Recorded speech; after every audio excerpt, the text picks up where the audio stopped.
Hey, what's up, everybody? Welcome to the Gray Zone. E aí, pessoal, tudo bem? Bem-vindos ao The Gray Zone. É meio que uma transmissão de emergência. Cerca de 12 horas atrás, o regime dos Estados Unidos atacou a Venezuela, atacou Caracas, com uma ofensiva combinada de forças especiais, Delta Force, e algo em torno de 150 aeronaves, após meses de cerco à Venezuela e uma grande demonstração de força naval. Isso culminou no sequestro do presidente Nicolás Maduro e de sua esposa, Cilia Flores, que serão levados para a prisão da Baía de Guantánamo, administrada pelos Estados Unidos, território tomado de Cuba, até serem levados a Nova York, onde serão julgados no Tribunal do Distrito Sul de Nova York. Put on trial in the Southern District Court of New York. And we seem to have lost Anya for a second. Parece que perdemos a Anya por um instante, mas vamos dar as boas-vindas à minha colega próxima, Anya Parampil, assim que ela me der um sinal de positivo. Pronta para começar? Podemos ter um sinal de positivo, por favor? Certo. Bem-vinda, Anya. Como você está? É ótimo ver você. Você está com boa aparência desde a última vez que nos vimos, há cerca de 2 minutos. Bem, sim, tem sido uma longa noite e dia acompanhando tudo isso. E temos nossas... Você sabe, há muitas teorias a considerar. Eu estava, na verdade, dando uma prévia do que vou dizer mais tarde. Ouvi algumas especulações sobre algum tipo de acordo para afastar Maduro, mas fiquei muito surpreso com o ataque violento a Caracas, com o puro banditismo em exibição, embora isso esteja de acordo com o que Trump vem fazendo ao redor do mundo.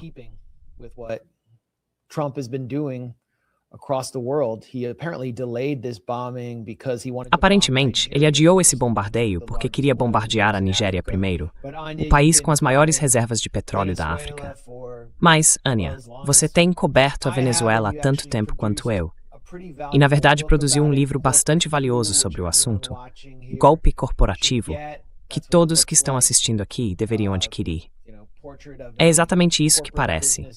O retrato de um executivo corporativo segurando um coquetel Molotov na capa, o que acho bastante apropriado para o momento em que estamos agora, enquanto Trump anuncia que os Estados Unidos vão assumir o controle da Venezuela e lucrar muito com isso. Anya, qual é a sua reação ao que acabou de acontecer? O que está acontecendo aqui?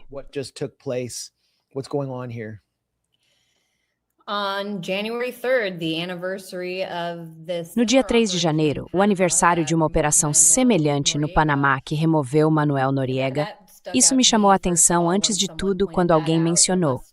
Deve haver alguma sincronicidade nessas datas? Ou talvez existam pessoas na internet interessadas em numerologia, astrologia ou qualquer um desses estudos ocultos que possam esclarecer por que essa data apareceu 2 vezes em um ato tão evidente de agressão dos Estados Unidos na região.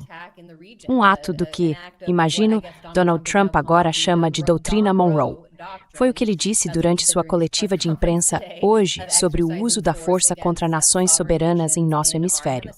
Fico surpreso que isso pareça ter ocorrido com pouca resistência do lado venezuelano.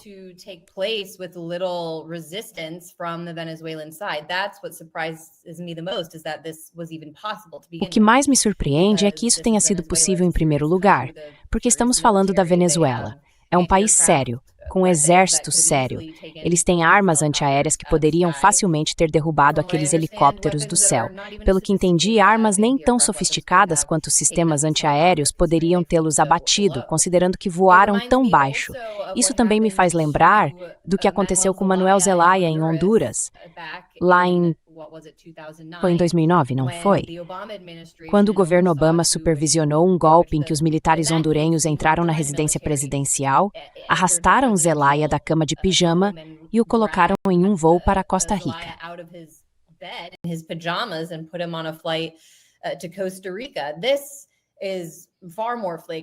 Isso é muito mais flagrante porque envolve, de fato, o exército dos Estados Unidos. Vai além de um ato de guerra, sequestrar o presidente de um país. Só posso imaginar como os americanos se sentiriam com isso. Sei que não ficariam felizes se acontecesse aqui. Mesmo que fosse alguém como Donald Trump sequestrado pelos russos, haveria muitos democratas revoltados com isso. Então, ver tantos venezuelanos comemorando isso online é... Bem, acho que essas pessoas agora estão apenas assumindo abertamente que querem uma guerra contra o próprio país. E eles sabem que, no fim das contas, o regime continua intacto. O regime não é apenas um homem.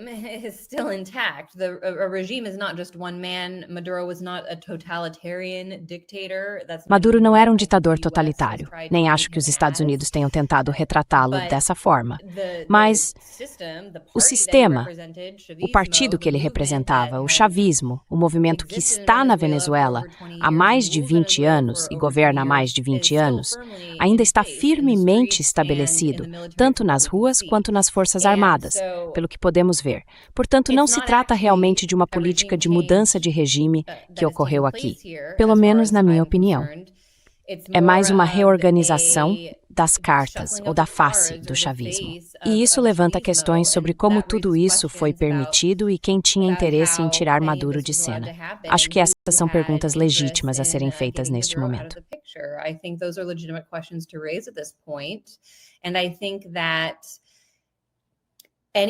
E eu acho que qualquer pessoa que observe a Venezuela de fora se beneficiaria ao entender que nenhum país é unidimensional, bidimensional ou mesmo tridimensional.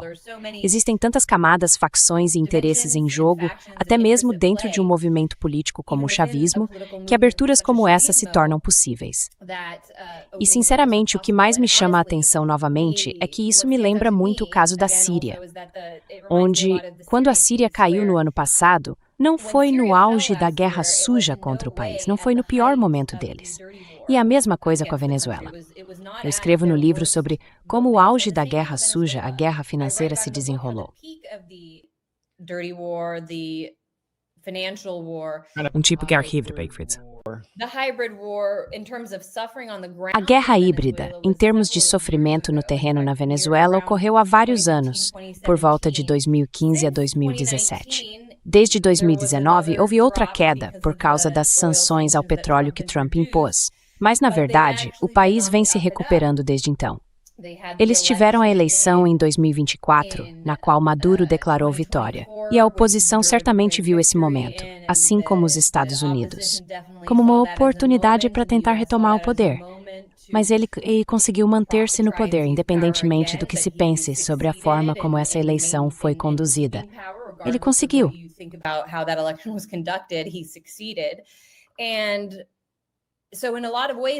De muitas maneiras, parecia que a Venezuela havia derrotado essa guerra de mudança de regime, que o país estava realmente indo melhor, que estava em ascensão. E assim como na Síria, acordar um dia e descobrir que o presidente se foi, parece que o império dá um passo à frente, coloca uma carta na mesa e diz, sim, é isso, acabou.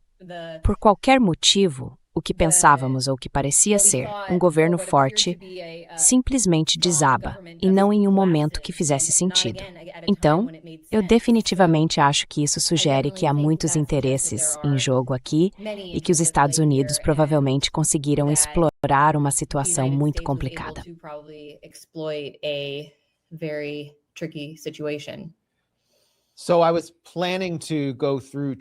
Eu estava planejando analisar a coletiva de imprensa do Trump imediatamente, mas você mencionou a possibilidade de algum tipo de saída negociada, o que tem sido...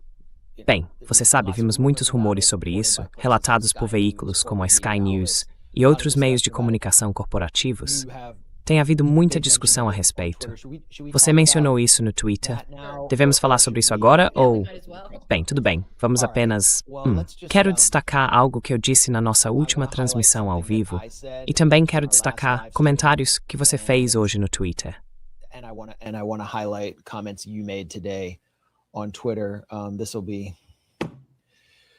Isso foi comigo e o Aaron na nossa última transmissão em 2025. Eu disse há 4 dias que especulava que Trump não levava Maria Corina Machado a sério e por isso estava determinado a forçar um golpe controlado ou um acordo para substituir Maduro por alguém dentro do campo chavista. Não tenho certeza se foi isso que aconteceu, mas mesmo que tenha sido, talvez não se resolva de forma tão simples. Então, aqui está o trecho em que eu basicamente previ isso. De qualquer forma, e eu tenho essa sensação quando leio a cobertura da grande mídia e ouço o que os funcionários de Trump estão dizendo, eles não estão realmente promovendo Maria Corina. Então devem estar tentando arranjar algum tipo de acordo em que Maduro saia e depois afirmem que conseguiram uma figura mais moderada de dentro do campo chavista, para então começarem a enfraquecê-los aos poucos.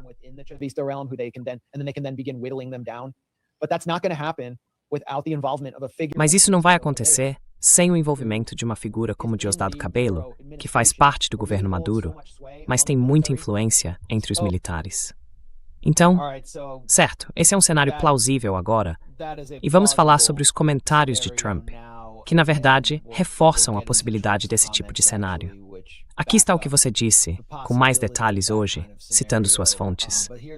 Várias fontes dos Estados Unidos me disseram, durante as semanas de feriado, que o governo Trump não estava realmente interessado em colocar Maria Corina Machado no poder, e em vez disso, propôs um acordo em que Maduro deixaria o cargo e seria substituído por Delcy Rodrigues. Isso agora parece ser o que a Venezuela conseguiu à força. Uma das fontes me disse que o acordo estava fadado ao fracasso, porque os militares venezuelanos não necessariamente aceitariam essa mudança.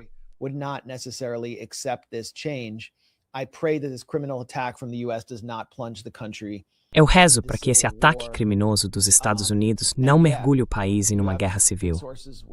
E sim, você tem boas fontes. Bem, de certa forma, compartilhamos fontes porque compartilhamos o mesmo teto.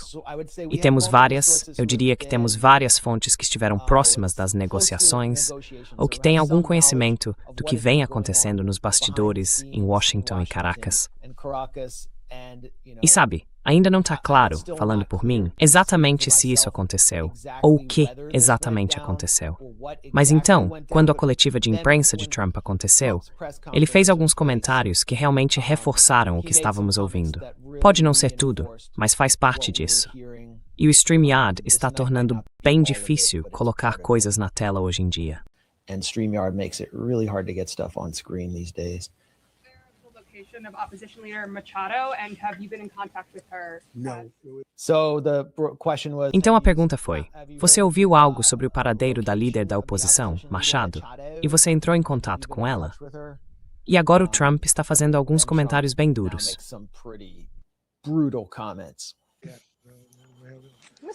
Eles estão perguntando tudo sobre o paradeiro dela. Acho que seria muito difícil para ela ser a líder. Ela não tem o apoio nem o respeito dentro do país. É uma mulher muito simpática, mas não tem o respeito necessário para ser a líder.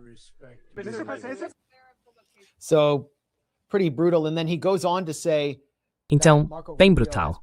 E depois, ele continua dizendo que Marco Rubio tem conversado com Delcy Rodrigues e que, nas palavras de Trump, ela fará o que quisermos. Então, como você interpreta tudo isso, com base nos comentários que fez hoje e no que estava ouvindo de suas fontes? E de Trump, imagino, nossas fontes, e no que estamos vendo. Também devemos mencionar Diosdado Cabello, que é uma figura extremamente importante. Havia uma espécie de tríade no que foi o governo Maduro, Maduro e sua esposa. Depois temos Delcy e seu irmão, Jorge Rodrigues, eles formam uma facção de poder. E então, a Diosdado Cabello, que tem enorme apoio dentro das Forças Armadas e dos coletivos, que são como os apoiadores militantes nas ruas. Circulou um boato de que Diosdado Cabello havia sido assassinado, mas ele tem aparecido nas ruas com homens armados. Delcy Rodrigues agora entregou mensagens. Ela foi empossada como presidente. O que você acha que aconteceu com o sequestro de Maduro? E para onde isso está levando?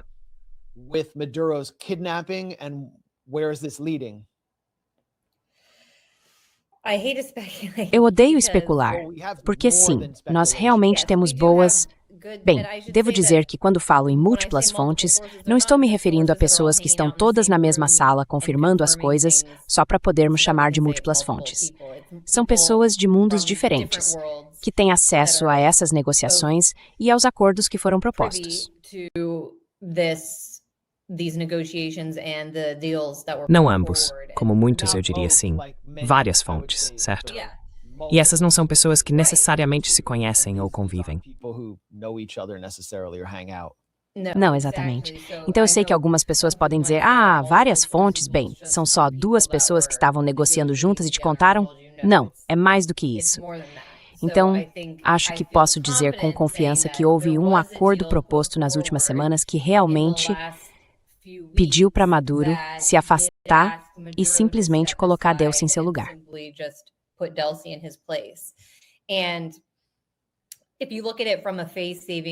E se você olhar isso de uma perspectiva de preservação de imagem, dá para ver como isso seria uma boa saída para o governo Trump, caso não quisesse se envolver totalmente na Venezuela com o uso militar ou pressionar Machado de alguma forma se não confiassem nela, o que, me disseram, é o caso. Eles não acreditam que ela seja viável, e Trump confirmou isso hoje. Então, o que temos é uma dinâmica em que, se essa ideia tivesse sido divulgada, poderia ter causado algumas tensões em Caracas. Só posso imaginar que esse talvez fosse até o objetivo de apresentar um plano assim.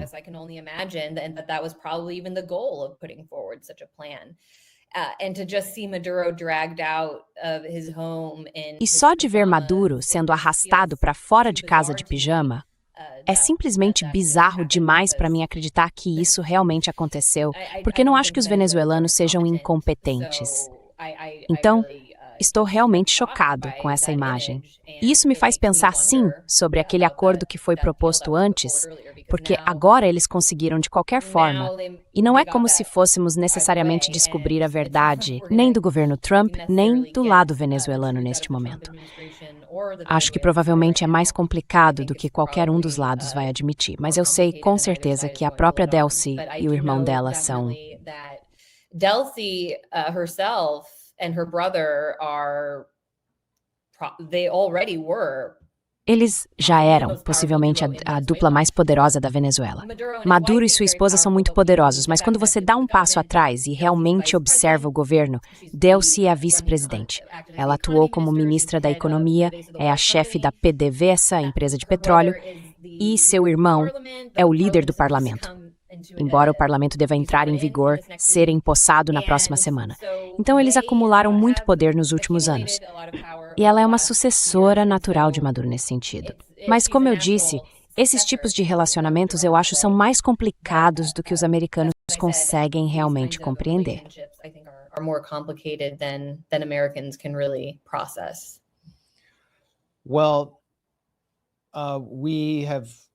Bem, nós conhecemos a Delcy Rodrigues e o irmão dela, Jorge, e eu a entrevistei em seu escritório. Ela é uma comunicadora muito eficaz e está extremamente aberta a se aproximar da mídia e de figuras políticas de todo o mundo. Acho que ela era, de certa forma, um nome provavelmente desconhecido para a maioria dos americanos. Todos esses apresentadores da CNN, que apenas leem cartões enviados por produtores que não fazem ideia do que está acontecendo, nunca tinham ouvido falar dela. Mas ela foi uma das mulheres mais poderosas da América Latina por anos. E o irmão dela, qualquer venezuelano sabe que o irmão dela foi uma figura poderosa, ex-ministro das comunicações também.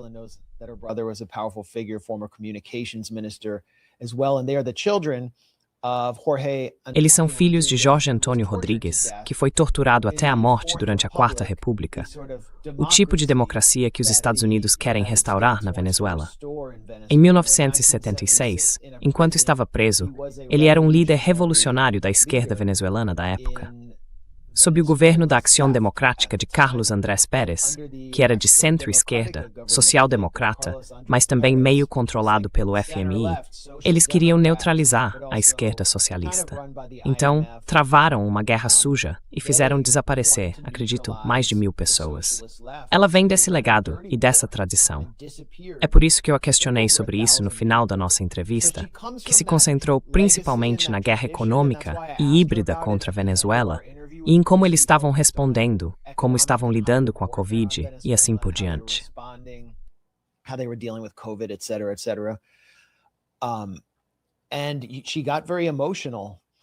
E ela ficou muito emocionada. Então a questão é, se Delcy Rodrigues vai ser presidente por enquanto, ela vai manter o caráter chavista, econômico, político, ideológico, de um governo que não foi decapitado, mas que viu sua liderança destruída, foragida, sequestrada, abusada pelo regime dos Estados Unidos. E também vimos o bombardeio pelos Estados, aparentemente do mausoléu de Hugo Chávez em 4 de fevereiro, o quartel da montanha, onde estivemos, onde todos os dias um canhão é disparado para comemorar a Revolução Bolivariana. Assim, o símbolo central do chavismo e da Revolução Bolivariana foi atacado. Ainda assim, Delcy, Padrino Lopes e Diosdado Cabello permanecem. Podemos supor que o chavismo ainda está em vigor? E então, para onde Rubio vai com isso?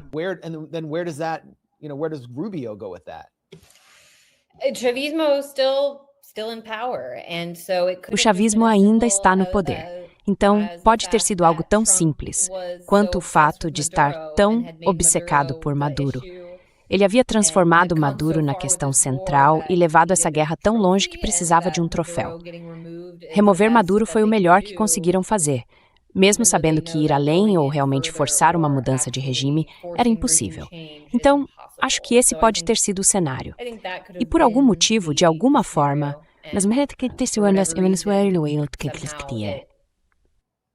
played out in Venezuela the way they wanted it to. Isso dá ao Trump uma espécie de recuo. Uma teoria é que isso oferece a ele uma maneira de recuar. E ele pode reencenar o Panamá e parecer o Rambo, uma grande vitória de relações públicas, ao fazer um falso julgamento de drogas. Certo. Embora toda a coletiva de imprensa dele tenha sido sobre roubar o petróleo da Venezuela, ele mal mencionou drogas. Quando mencionou, Marco Rubio pareceu ficar nervoso por algum motivo.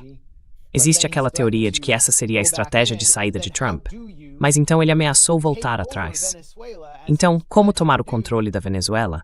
Como ele prometeu fazer, quando essas figuras chavistas ainda estão no poder? A menos que tenham simplesmente cedido o controle e desistido do chavismo, eu não vejo qual é o plano político. There isn't one. I think the political bet Não há nenhum. perhaps is that Acho que a aposta política talvez seja que eles pensaram que ao remover Maduro poderiam provocar tanto caos e instabilidade que isso lhes permitiria intervir, explorar a situação e instalar alguém de sua preferência. Então, neste momento, os venezuelanos precisam demonstrar que têm a situação sob controle e que há unidade em torno de Delcy e das Forças Armadas. Os Estados Unidos provavelmente esperavam, especialmente ao fazer esses comentários sobre Delcy, agitar as coisas e criar uma situação em que as pessoas disputassem o poder ou tentassem removê-la. Não acho que os venezuelanos necessariamente cairão nessa de imediato. Acho que eles vão tentar apenas manter a ordem no país. E não há como os Estados Unidos realmente tomarem o petróleo sem enviar tropas americanas e enfrentar o exército venezuelano. Não sei se o exército venezuelano teve um bom desempenho ontem, mas essa é uma questão.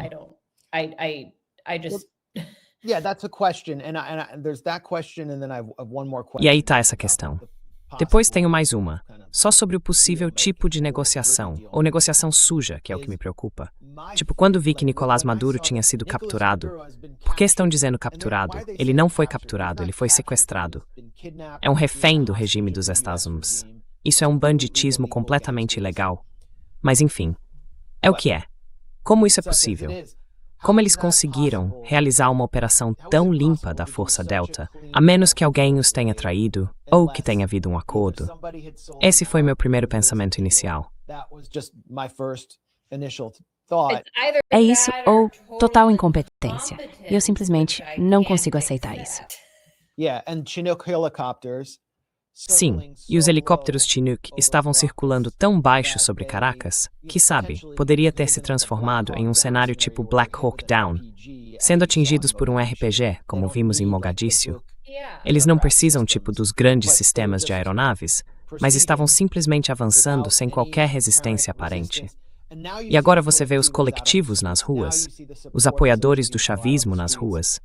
Isso foi apenas algo coreografado? Essa é uma pergunta que permanece e que terá de ser respondida pela nova liderança venezuelana, porque acho que todo mundo está se perguntando. And at what point did Maduro, E em que momento Maduro? Quero dizer, é realmente impressionante. É mais uma daquelas imagens na minha vida que eu não conseguia acreditar. Seja Saddam sendo enforcado ou Gaddafi sendo assassinado daquele jeito. Neste caso, graças a Deus, não houve morte. Acho que isso teria sido algo que a região não conseguiria suportar. teria se tornado um desastre. Mas isso já é ruim o bastante. Essa imagem de Maduro de pijama em um avião, vendado. Veja, ele é o presidente de um país e você não precisa achá-lo perfeito nem nada, mas ele era realmente amado por seu povo. Eu vi isso de perto. Ele é uma pessoa muito... você sabe, nós o conhecemos e você o entrevistou. E é simplesmente chocante ver alguém que estava nessa posição sendo escoltado pelos militares dos Essa Arena daquela forma. Não sei, quer dizer, as pessoas estão dizendo que se foi algo coreografado, isso significa que ele negociou sua saída dessa maneira? Acho que não.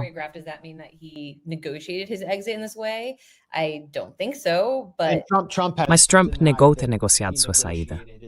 Essencialmente, Trump disse que se recusou a sair sob o que chamou de coloniais. E esse Vaticano na recusado o acordo. Este sido feito força. E a CIA está vazando que tinha um informante interno, mas também espalhou essa história por meio de todos os seus propagandistas na CNN, de que acompanharam cuidadosamente os movimentos dele. E é isso que fazem com terroristas. Análise de padrão de vida. O que é análise de padrão de vida, John Miller? Bem, é o que fazemos contra terroristas. Como se fosse tão difícil saber onde o presidente de um país estrangeiro dorme. Sim. Quer dizer, ele estava dando entrevistas em veículos que ele mesmo dirigia até 2 dias atrás. Então não era como se estivesse se escondendo. Ele estava cantando Don't Worry, Be Happy em comícios públicos. Seu modo de vida era bem aberto. Talvez devesse ter sido mais vigilante. E parece que ele acreditava que havia um acordo em andamento que poderia ter evitado esse tipo de violência. E novamente, há essas facções de poder disputando o controle. Mesmo que tivesse havido um acordo, é improvável que tivesse ocorrido de forma tranquila, e isso poderia ter provocado uma guerra civil. Mas há mais uma pergunta que eu tenho, provavelmente a última, sobre a possível política de bastidores da situação, que é, quem era mesmo? Desculpe, o StreamYard deixa isso bem complicado. Essa foi a última aparição pública de Maduro, horas antes de ser sequestrado. E Havastan foi o enviado especial da China e de por si.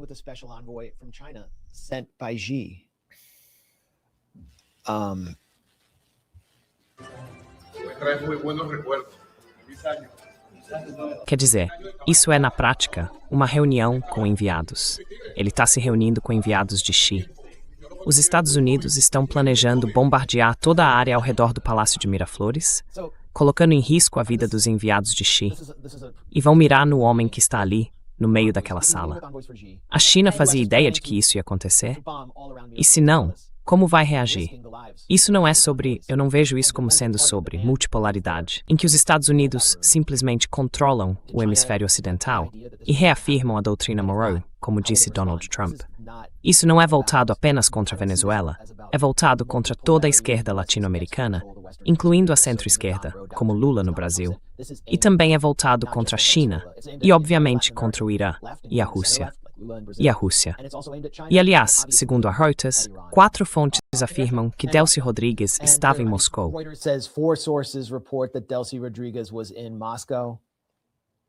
Chico, vi até aquele local. Sinceramente, Towie. Não tem como. Bem, ela estava na Venezuela hoje de manhã, ou há algumas horas, alguns minutos, quando estava dando aquela coletiva de imprensa, então...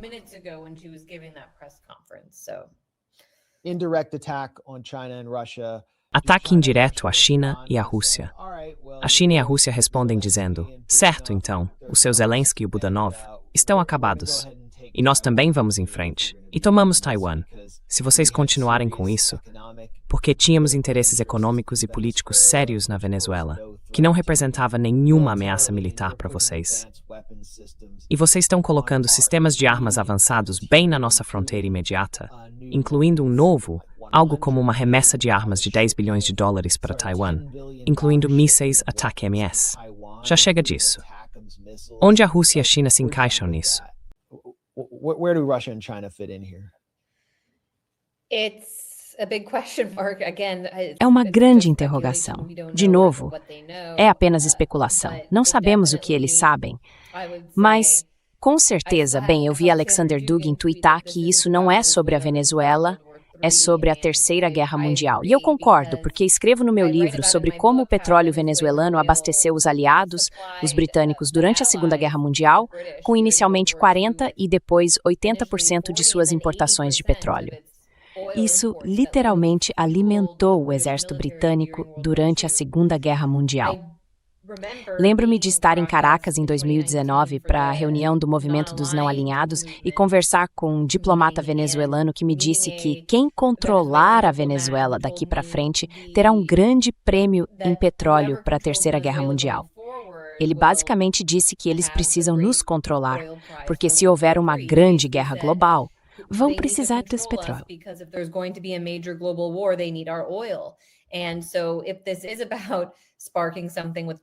Então, se isso tem a ver com provocar algo com a China ou a Rússia, ou com esquentar a situação com qualquer um desses países, também tem a ver com ter o combustível para lutar contra eles ou contra o Irã. Você já viu alguém como o bilionário Bill Ackman tuitar que até o fim do ano, ou em breve, o Irã estará livre por causa do que acabou de acontecer na Venezuela? Naftali Bennett, o funcionário israelense, disse algo parecido.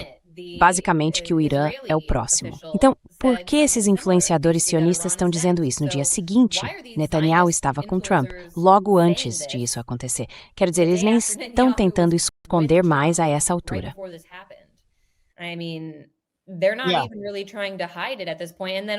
E também, desculpe interromper, mas Maduro foi sequestrado no aniversário do assassinato de Qasem Soleimani. Certo. Hoje, milhares e milhares de iranianos estiveram na cidade natal de Soleimani, Keman, prestando homenagens a ele. Portanto, é uma data simbólica. Certo. É isso que estou dizendo. Deve haver algumas pessoas por aí que possam qual é o significado de 3 de janeiro. Você quer dizer astrólogos?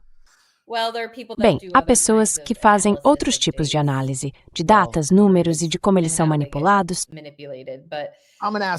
Vou pedir a um neocon de Washington, ou a um bilionário sionista, para adivinhar isso por mim. Bill Ackman não está sozinho na comemoração. Não, Nat, acho que é Nat. Eu estava verificando isso. Sim, Nat Rothschild também tweetou Venezuela livre, ótimo trabalho, tal, zoé. Bem, sem entrar em teorias da conspiração sobre os Rothschild, mas Emmanuel Macron, o presidente da França, também celebrou o sequestro do presidente da Venezuela. Quem é Emmanuel Macron? Qual é o seu histórico? Antes de se tornar presidente, ele havia passado toda a sua carreira como banqueiro do Rothschild. Banqueiro bilionário. Eles querem os recursos da Venezuela e querem o petróleo bruto. Desculpe, só quero fazer um ponto rápido sobre o Irã.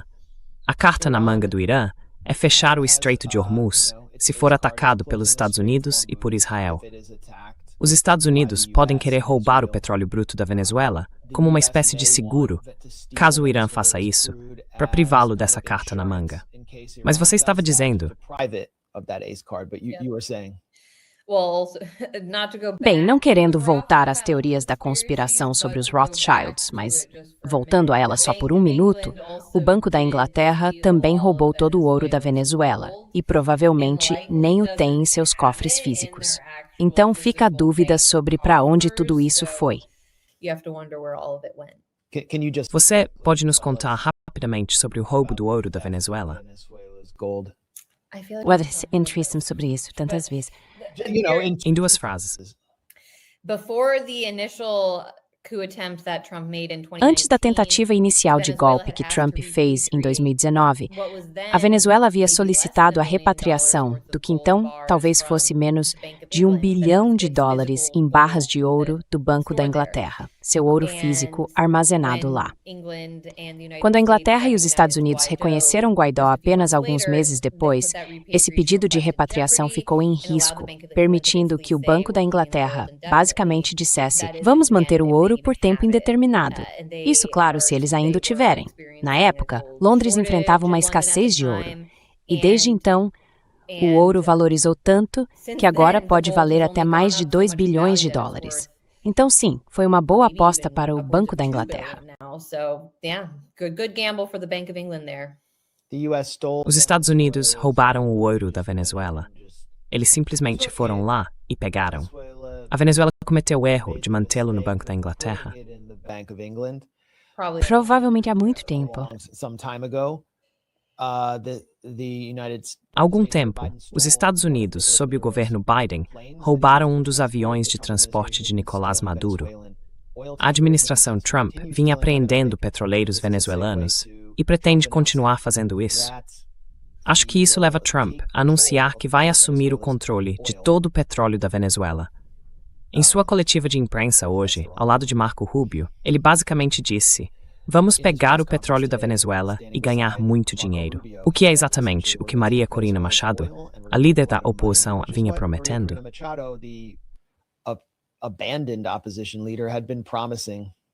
Então, resolvido. Em presidente, o fato de os Estados Unidos administrarem o país significa que haverá tropas americanas em solo? Como isso funcionaria?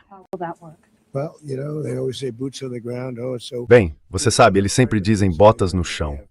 Nós não temos medo de colocar botas no chão, se for necessário. Tivemos botas no chão ontem à noite, em um nível muito alto, na verdade. Não temos medo disso, não temos problema em dizer. Mas vamos garantir que o país seja administrado corretamente. Não estamos fazendo isso em vão. Isso não é um ataque perigoso. É um ataque que poderia ter dado muito, muito errado. Poderíamos ter perdido muitas pessoas ontem à noite. Muita dignidade, muito equipamento. O equipamento é menos importante, mas poderíamos ter perdido muito. E vamos garantir que isso seja feito da maneira certa. Estamos lá agora e estamos prontos para agir novamente se for preciso. Vamos administrar o país corretamente. Ele será conduzido de forma muito criteriosa, muito justa, vai gerar muito dinheiro, vamos dar dinheiro ao povo, vamos reembolsar as pessoas que foram prejudicadas, vamos cuidar de todos. Se ela que significa. Nós não podíamos deixar que eles saíssem impunes. Sabe, eles roubaram nosso petróleo. Nós construímos toda aquela indústria lá e eles simplesmente tomaram conta como se não fôssemos nada. E tivemos um presidente que decidiu não fazer nada a respeito. Então nós fizemos algo a respeito. Fomos tardios, mas fizemos algo a respeito. Por favor.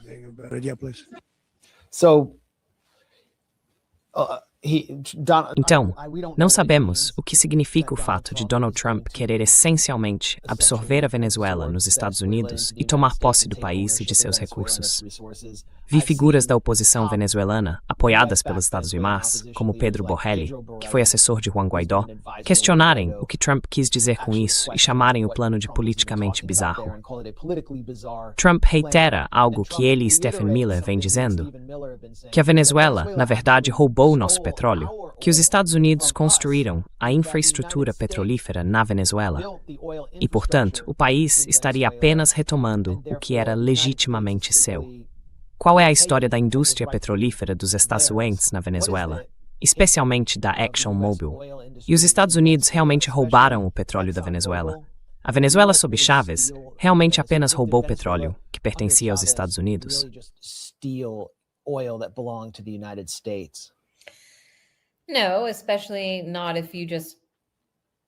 Não, especialmente não se você considerar o fato de que está em seu território, é território soberano deles. Não há argumento possível aí. Mas além disso, a Royal Dutch Shell descobriu o petróleo venezuelano há cerca de 100 anos. E essa empresa foi, na verdade, responsável por construir grande parte da infraestrutura inicial.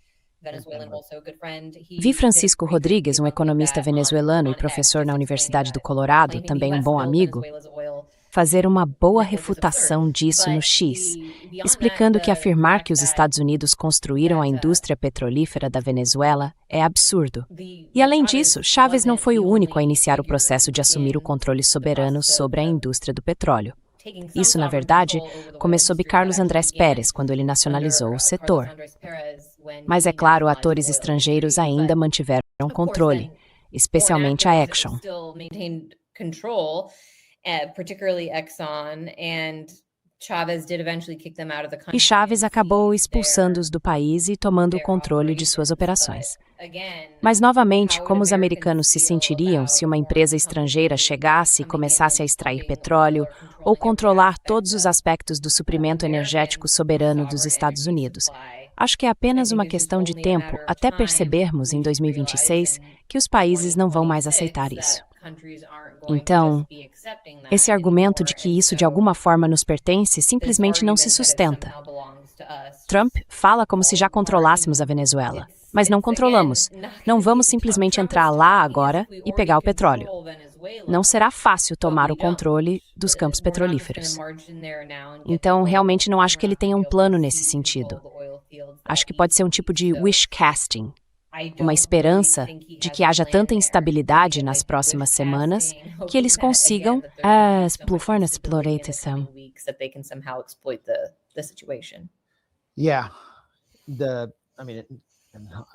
Sim, quero dizer, voltando até Harry Truman, depois que a Venezuela forneceu petróleo para a Marinha dos Estados Unidos e acabou provocando que navios navais nazistas alemães realizassem operações de sabotagem em sua costa, Truman supervisionou um golpe na Venezuela, e a Venezuela viu a instalação de seu primeiro verdadeiro ditador pró-terrorismo, Pérez Jiménez. Depois disso, houve esforços históricos dos Estados Unidos para impedir que a Venezuela se beneficiasse de seus próprios recursos naturais, aqueles que conquistou sob Simão Bolívar. Então, isso é apenas uma continuação desse processo. A mídia norte-americana está legitimando a ideia de propriedade americana sobre a Venezuela. Quase não se vê indignação na mídia dos Estados Unidos sobre o que acabou de acontecer. A única indignação que realmente temos visto é que Maria Corina Machado foi ignorada por Donald Trump. Esta é Erin Burnett, que é casada com um banqueiro do Goldman Sachs.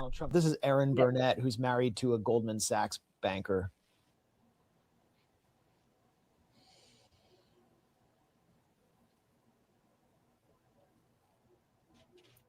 Não estava sendo escuro, Paness. Oh, sorry. Ah, desculpe, de novo. StreamYard. A gente realmente precisa de um novo sistema aqui. Uau, Erin, apenas observe o uso dela. Wow, Erin. Just watch her face, watch her facial expression. She's so Observe a expressão facial dela. Ela está tão animada com a ideia dos Estados Unidos. Nós não aprendemos nada com o que originalmente deveria se chamar Operação Libertação do Iraque, ou OIL. Observe o rosto dela. Watch her face. Essa é uma população de 30 milhões de pessoas, e agora isso pertence aos Estados Unidos. Pense nisso de forma simples, em um conjunto claro e direto de números. Uau, é simplesmente notável. Nós os dominamos. We don't know how.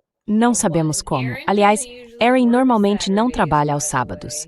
Quando cliquei na CNN era para ser a Frederica Whitfield e de repente eram o Wolf Blitzer e a Erin Burnett. Then it was Wolf Blitzer. Então o Wolf Blitzer apareceu ali por um segundo. Acho que ele perdeu o embalo, porque não era sobre Israel. Aqui está Donald Trump falando sobre a doutrina Monroe, que ele tentou reivindicar como sua.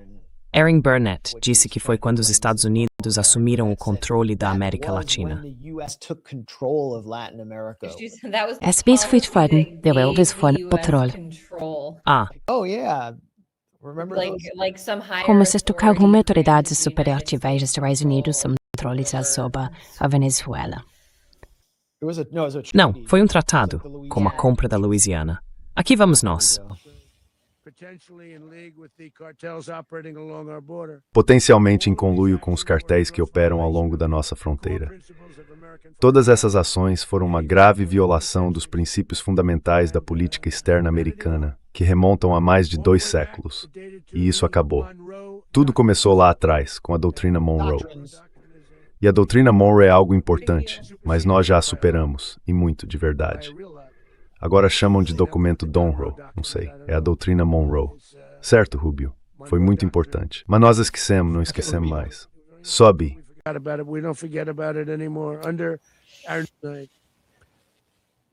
Very articulate. Uma declaração muito articulada de Trump. Uma expressão profunda do espírito da doutrina Monroe, ou doutrina Donroe. Ele não explicou realmente o que isso significava. Apenas significava muito. E foi algo realmente fazer isso. Trump. He also called the Ele também chamou os eventos da noite passada de um ataque à soberania. Essas foram as palavras exatas dele, o que achei engraçado, não naquele trecho, mas durante a coletiva de imprensa. Outro ponto que eu queria destacar é que Trump basicamente falou sobre construção de nação na Venezuela durante a coletiva, o que é America First?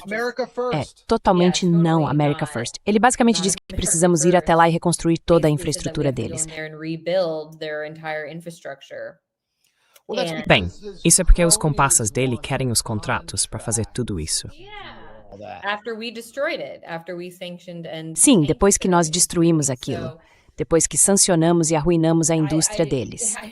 Então, não vejo como isso é viável. Acho que estão chamando de Operação Determinação Absoluta, o que é muito parecido com a Operação Determinação Inerente no Iraque. Então, isso é um sinal de quão bem-sucedida será nossa política para a Venezuela, imagino. Quer dizer, eles estão nos mostrando com esses nomes o quanto estão confiantes.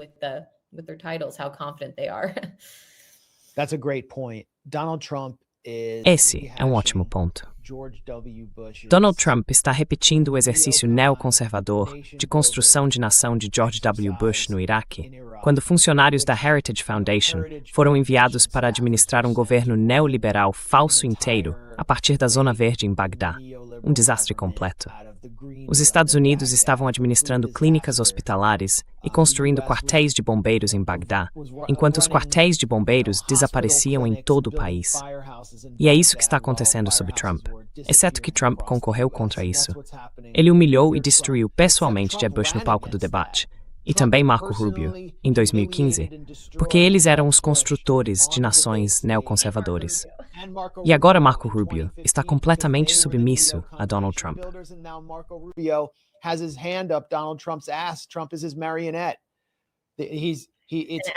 Trump é o fantoche dele. Ele é o Adelson. E todos abaixo dele. O Rubio, sim. É a segunda vinda do primeiro mandato de George W. Bush, talvez a terceira, porque o primeiro mandato de Donald Trump foi basicamente o Estado profundo assumindo o controle também. Donald Trump fez alguns comentários sobre Cuba durante essa coletiva de imprensa. Como venho dizendo, isso não é apenas sobre a Venezuela. Trata-se de eliminar a tríade da resistência na América Latina, Cuba, onde Marco Rubio quer, sabe, entrar marchando com, 1.000 influenciadoras do OnlyFans e motocicletas de cartel para transformar Cuba em um caos e destruir a Revolução Cubana.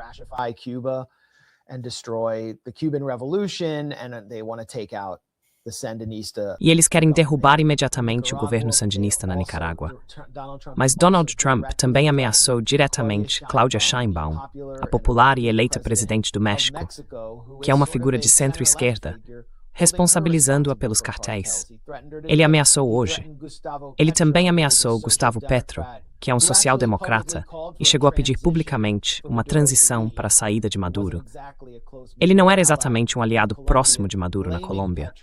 Trump culpou Petro, basicamente chamando de narcotraficante.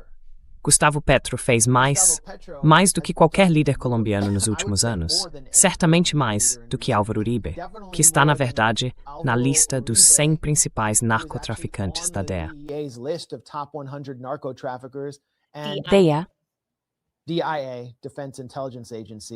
DIA, Agência de Inteligência de Defesa. Boa observação, você entende do assunto.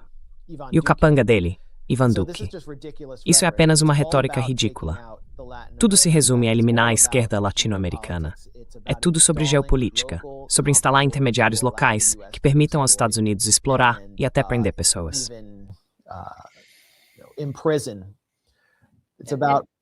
É sobre, sabe, não é nem apenas sobre a esquerda. É sobre o governo do Irã, novamente o governo da Rússia, qualquer país que se oponha à ordem hegemônica dos Estados Unidos. Sim. Isso foi estabelecido basicamente qualquer pessoa que se oponha ao mundo do FMI, sabe? A ordem internacional baseada em regras que foi criada durante a Segunda Guerra Mundial.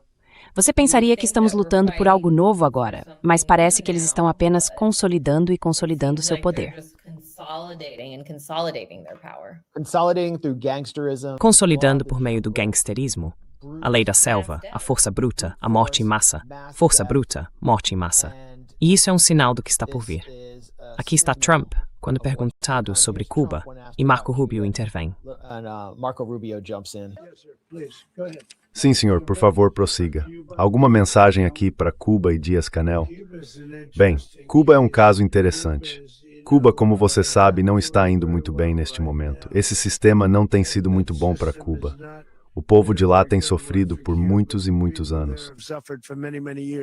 Eu me pergunto por quê. Acho que Cuba vai ser um assunto sobre o qual acabaremos falando, porque Cuba é uma nação em colapso neste momento, uma nação que está falhando muito gravemente. E queremos ajudar o povo. É parecido no sentido de que queremos ajudar o povo de Cuba, mas também queremos ajudar as pessoas que foram forçadas a sair de Cuba e estão vivendo neste país. Você quer dizer algo sobre isso, Marco, por favor? Marco, isso é com você. Há alguns minutos, você sabe, quando o presidente fala, é preciso levá-lo a sério. Basta dizer que Cuba é um desastre.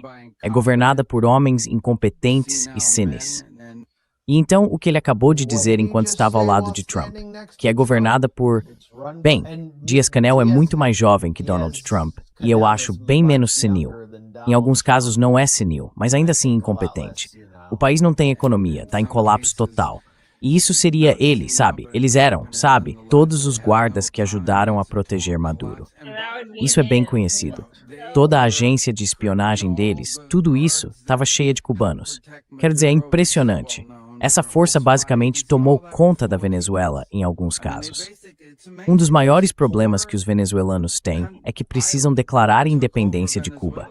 Eles tentaram basicamente colonizar o país do ponto de vista da segurança.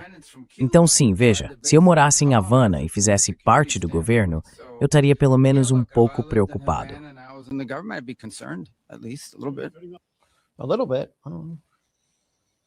Um pouco. Você ficaria preocupado? Então sabe, o que eles vão designar a seguir? Eles já designaram Cuba como um estado patrocinador do terrorismo. O governo da Venezuela foi designado como uma organização terrorista. Então eles vão apenas intensificar a designação de Cuba. Trump vai atacar o México em seguida. Trump já atacou a Nigéria. Ele está constantemente atacando a Somália. Está ameaçando a Colômbia. É simplesmente um ataque total de mudança de regime. Sem nenhuma justificativa política real ou plano para... Não há plano para o dia seguinte. Não. Não.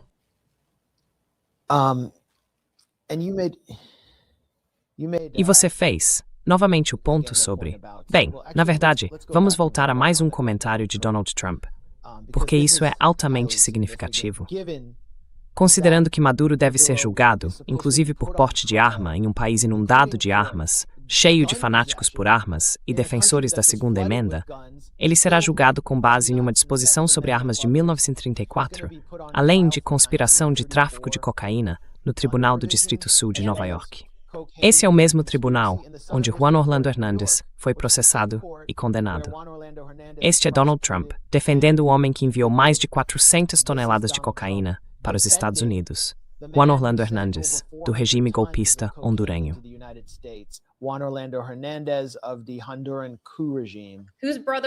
O irmão de quem estava assinando sacos de cocaína com suas iniciais e se gabando de que enfiaria aquilo no nariz dos americanos. Quero dizer, nada sutil. Você disse isso sim. Você afirmou que Maduro é responsável pelo tráfico de drogas. Recentemente, você perdoou o ex-presidente de Honduras, que foi condenado por múltiplos crimes de tráfico de drogas. Pode explicar como essas duas situações são diferentes? Eu apoiei, como você sabe, o presidente vencedor, o homem que venceu em Honduras. Apoiei o homem que venceu no Chile e apoiei o homem que venceu na Argentina. Estamos indo muito bem com todo esse grupo. O homem que eu perdoei foi, se pudermos comparar com a nossa situação, tratado como o governo Biden tratou um homem chamado Trump. Isso não deu muito certo para eles. Ele foi perseguido de forma muito injusta. Ele era o chefe do país e foi perseguido de forma muito injusta. E há vários casos assim.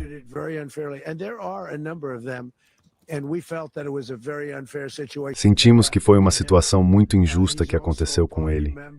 Ele também é membro do partido do homem que venceu. Então é claro que as pessoas gostaram do que eu fiz. Uma das razões pelas quais isso foi feito é que o partido no poder sentia fortemente que ele havia sido tratado muito mal. No começo analisei rapidamente, depois em grande detalhe. Conversei com muitas das pessoas que estão atrás de mim e elas acharam que eu fui perseguido de forma injusta. Foi por isso que eu lhe concedi o perdão.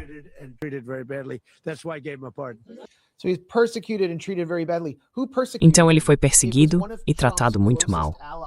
Quem o perseguiu? Foi um dos aliados mais próximos de Trump, Emil Bove, que Trump acabou de nomear para o Tribunal Federal.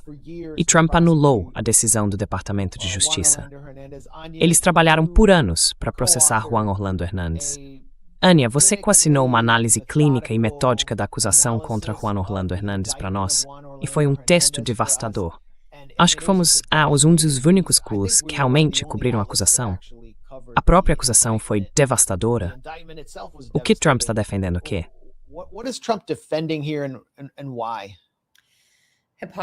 Hipocrisia e corrupção. Quero dizer, basicamente, pessoas próximas de Hernandes subornaram pessoas próximas de Trump para que esse perdão acontecesse. Ser Juan Orlando Hernández. Juan Orlando Hernández. And there's Sim, Juan Orlando Hernández. E não há, quero dizer, é simplesmente transparente demais o fato de ele afirmar que está travando essa guerra contra as drogas e o narcotráfico na Venezuela, enquanto perdoa o presidente que comandava um verdadeiro narco-estado. Isso também se assemelha ao fato de que temos fortes relações com o Equador agora e com o Chile. Ele mencionou o Chile ali. Tenho quase certeza de que Chile, Peru e Equador, não, Bolívia, mas Bolívia, Peru e Equador são os maiores produtores de cocaína. E todos esses países que... And those are all countries that exporters. That we're happy to... E os exportadores, sim, esses nós ficamos felizes em ter. Peru e Equador, é de lá que vem a cocaína. Não houve um ataque dos Estados a um barco perto da Venezuela desde 20 de novembro. Agora está tudo no Pacífico Leste. E de onde isso está vindo? Então, quero dizer, quando você leu a acusação contra Juan Orlando Hernández, você pensou nisso anos atrás?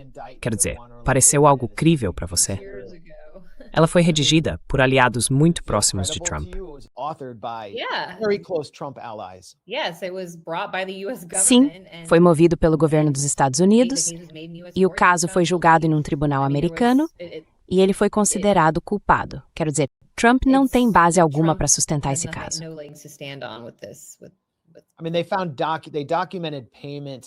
Quer dizer, eles documentaram pagamentos a Juan Orlando Hernández feitos pelos Los Cachiros, que é um dos maiores cartéis de Honduras. Ele estava montando aeroportos por todo o país apenas para enviar cocaína para o norte. Ele foi filmado pelos Los Cachiros, um informante, dizendo: "Vou enfiar a cocaína no nariz dos gringos." Foi bizarro, tão óbvio. E como você disse, o irmão dele ainda está em uma penitenciária federal, acredito que na Flórida. Há fotos na acusação com TH escrito em enormes sacos de cocaína, porque eram para Tony Hernandez. É simplesmente absurdo e hipócrita. E por que isso aconteceu? Por que ele o perdoou?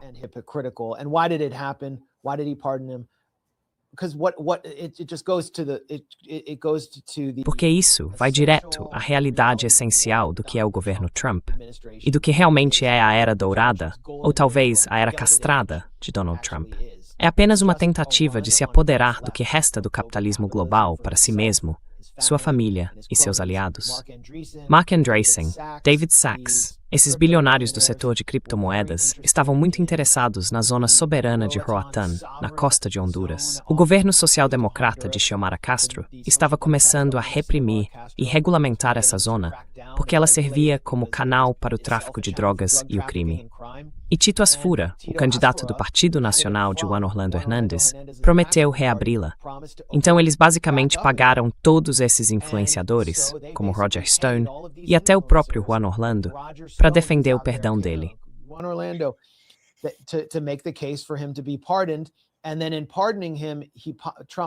E então, ao perdoá-lo, Trump aprimorou a imagem do Partido Nacional, que ele quer que vença, e assim obtém uma ferramenta regional, assim como Nayib Bukele, que Trump pode usar para explorar Honduras.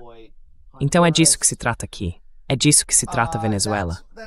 Nunca teve nada a ver com drogas. Nunca teve nada a ver com segurança nacional. Mas os sionistas estão interessados nisso, como você apontou. E bem, eu sei que você precisa ir. Então, só quero saber sua opinião sobre os comentários. Os novos comentários de... Não sei se esses são comentários novos. Tenho quase certeza que esses são os comentários dela de hoje. Certo. Se isso for verdade, parece que ela está no Marrocos. Você disse isso? Ela falou hoje, escritório.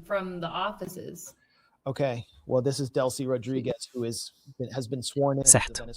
Bem, esta é Delcy Rodrigues, que tomou posse como presidente da Venezuela. Governos de todo o mundo estão simplesmente chocados que a República Bolivariana da Venezuela seja vítima e alvo de um ataque dessa natureza, que sem dúvida tem um tom sionista. É realmente vergonhoso.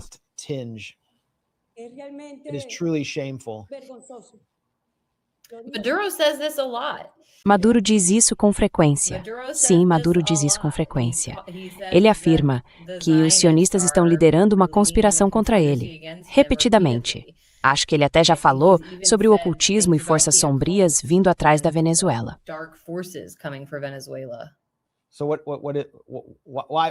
Então, por que eles dizem isso? E por que o movimento sionista e Israel, Naftali Bennett, como você mencionou, o ex-primeiro-ministro de Israel, um direitista do Likud, que celebrou o sequestro de Maduro, por que eles estão tão interessados na Venezuela, um país que parece tão distante?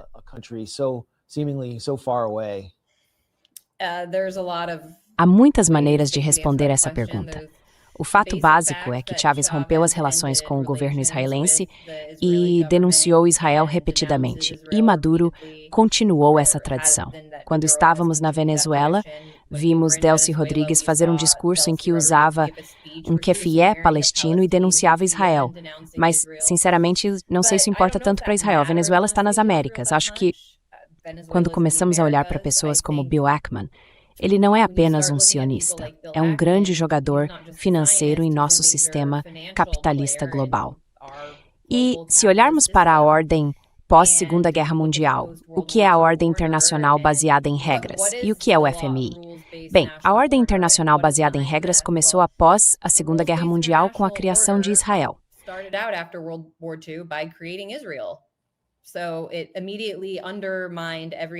Então, isso minou imediatamente todos os aspectos da ordem internacional baseada em regras para criar esse Estado que continua a nos aterrorizar até hoje.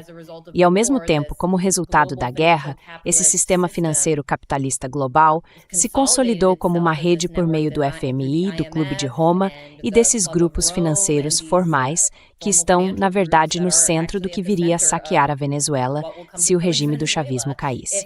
Haveria pessoas como Bill Ackman indo lá e lucrando com isso. Então, talvez seja disso que a Delcy também esteja falando.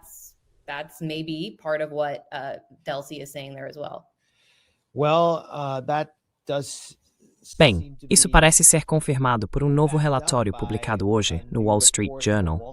O repórter é Brian Schwartz, do Wall Street Journal. Wall Street já está se preparando após a captura de Nicolás Maduro pelas forças dos Estados Unidos. Cerca de 20 líderes empresariais, incluindo alguns dos principais fundos de hedge e gestores de ativos, estão se organizando para uma viagem à Venezuela em março, a fim de avaliar oportunidades de negócios. Oportunidades de investimento, inclusive nos setores de energia e infraestrutura. Também há líderes das áreas de defesa e tecnologia participando. Isso está no relatório do Wall Street Journal. Tenho quase certeza que os ministros ou funcionários de Ahmed al-Shara disse, depois que o governo deles caiu, vamos os judeus venham investir em nós. Ele disse judeus? Especificamente judeus? Sim. Ele falou algo como, nós não contra vocês, nós não somos contra vocês. Bem, eu não estava necessariamente sugerindo isso. É apenas capital americano. Sim, não, eu só estava dizendo isso. Vulture capitalists, but I don't. Capitalistas abutres. De novo, isso teria que acontecer com o consentimento da nova liderança chavista. Então não sei se houve algum acordo ou o quê, mas eles estão ansiosos para explorar. E mesmo assim, Trump anunciou que não haverá alívio das sanções. Mas isso realmente mostra quem está por trás disso. Elon Musk também está muito empolgado com o que acabou de acontecer. Ele só se interessou, durante a campanha eleitoral, na qual primeiro Maria Corina Machado e depois o senil ex-administrador de Esquadrão da Morte, Edmundo Gonzalez, concorreram contra Maduro. E ficou bem óbvio para mim que Elon, o senhor iremos aonde quisermos para conseguir o lítio, tinha algum tipo de contrato garantido. Há lítio na Venezuela.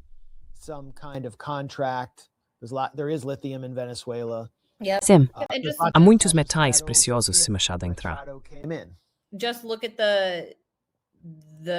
Basta olhar para o garoto propaganda do MAGA na região e do fanatismo por Elon na região, Javier Milei, um grande sionista, alguém que realmente renunciou à sua criação católica.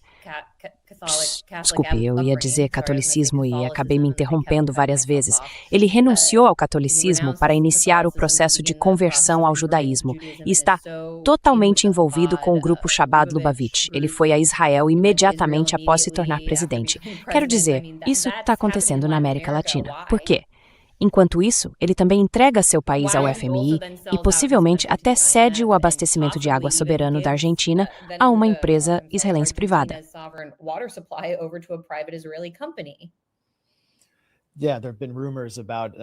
Sim, há rumores de que bases de inteligência israelenses também estão sendo instaladas na Argentina.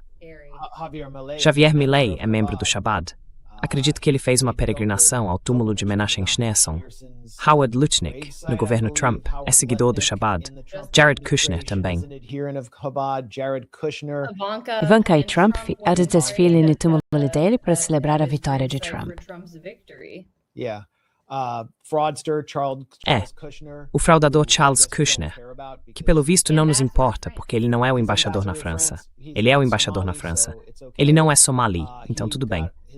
Ele conseguiu seu perdão ou clemência por meio de um escritório jurídico criado pelo Chabad, que também ajudou a livrar o rei da fraude do Medicare, que enganou um governo estadual, acho que o governo da Flórida, em mais de $1 bilhão. Então sim, essa rede, Javier Milei, faz parte dela. A América Latina está ligada de muitas maneiras. Na verdade, Juan Orlando Hernández era um aliado muito próximo de Israel.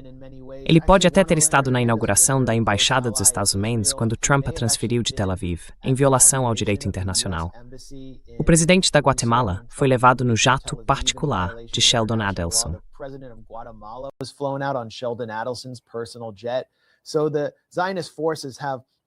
Então, as forças sionistas têm muito interesse na América Latina. Mas só um ponto rápido. Quero dizer, vimos que a Venezuela mantinha relações normais com o Irã, como qualquer país deveria ter.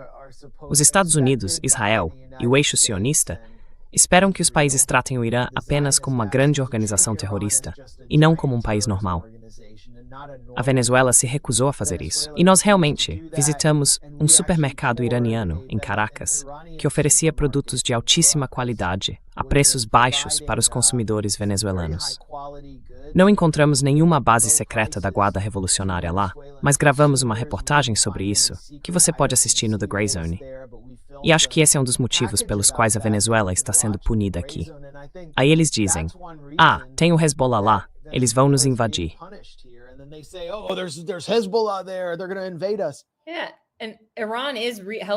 Sim, e o Irã está ajudando a reconstruir a indústria de petróleo da Venezuela. Quero dizer, os Estados Unidos estão dizendo, nós vamos entrar lá.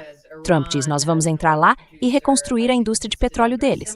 Mas o Irã já está fazendo isso, porque, como produtor de petróleo, o país vive sob sanções semelhantes há décadas e é, de certa forma, especialista em como assumir o controle da própria indústria petrolífera soberana sem depender de rotas comerciais ou negócios que possam ser sancionados. Então, os iranianos estão ajudando a Venezuela nesse sentido também. E é por isso que você ouve Trump e Rubio fazendo referências ao Hezbollah e tentando transformar isso em uma questão do Oriente Médio.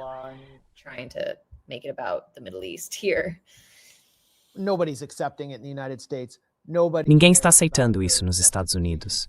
Ninguém se importa com as justificativas deles para isso. O público não apoia isso de forma alguma. O público na Venezuela, independentemente do que pensem sobre Maduro, está preocupado com sua segurança e se opõe a sanções, pesquisa após pesquisa, porque elas destruíram suas vidas. Recebemos um superchat do Jackson Hinkle que você pode responder e depois eu deixo você voltar à sua vida. Quais são seus pensamentos sobre a ligação de uma hora entre Delcy Rodrigues e Rubio? E em segundo lugar, um júri de Nova York poderia, hipoteticamente, absolver Maduro?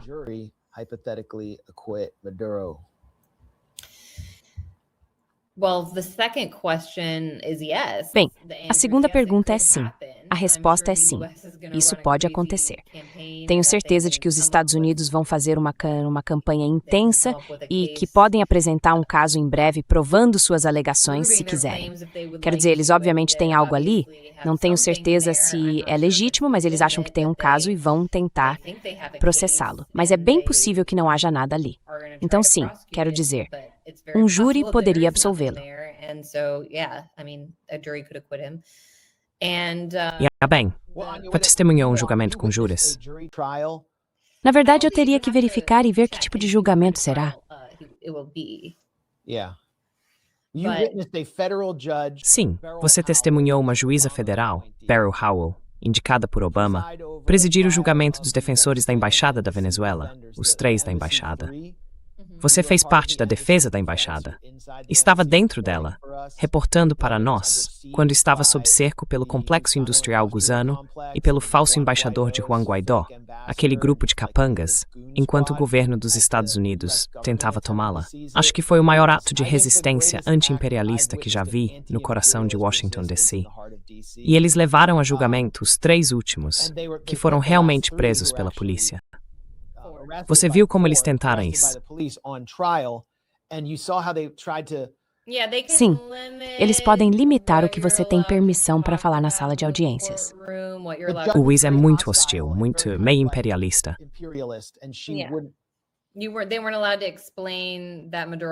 Durante aquele julgamento, eles não puderam explicar que Maduro era, de fato, o presidente da Venezuela, por exemplo.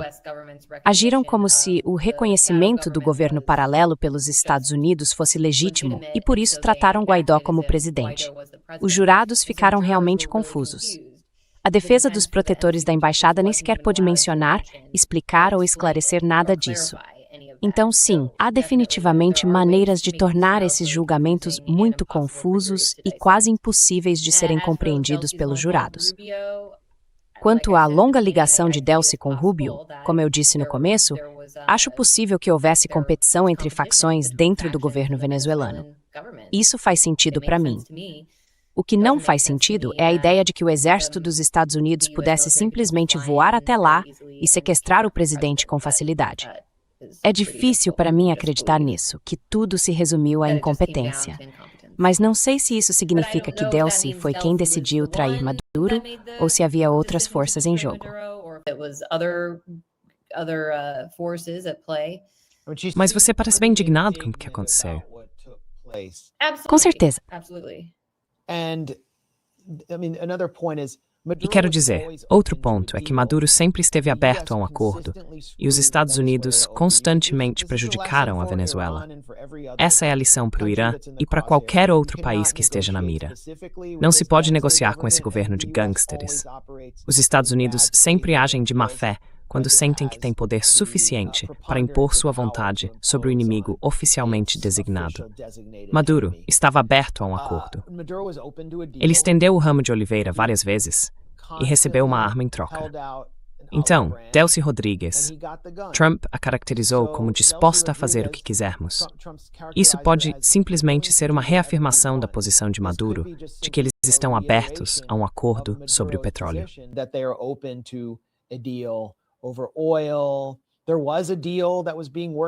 Havia um acordo sendo negociado por meio do enviado de Trump, Rick Grenell, no qual a Venezuela aceitaria um grande número de deportados em troca. A Chevron teria seus direitos de perfuração estendidos na Venezuela. Então sempre existiu a possibilidade desse tipo de acordo.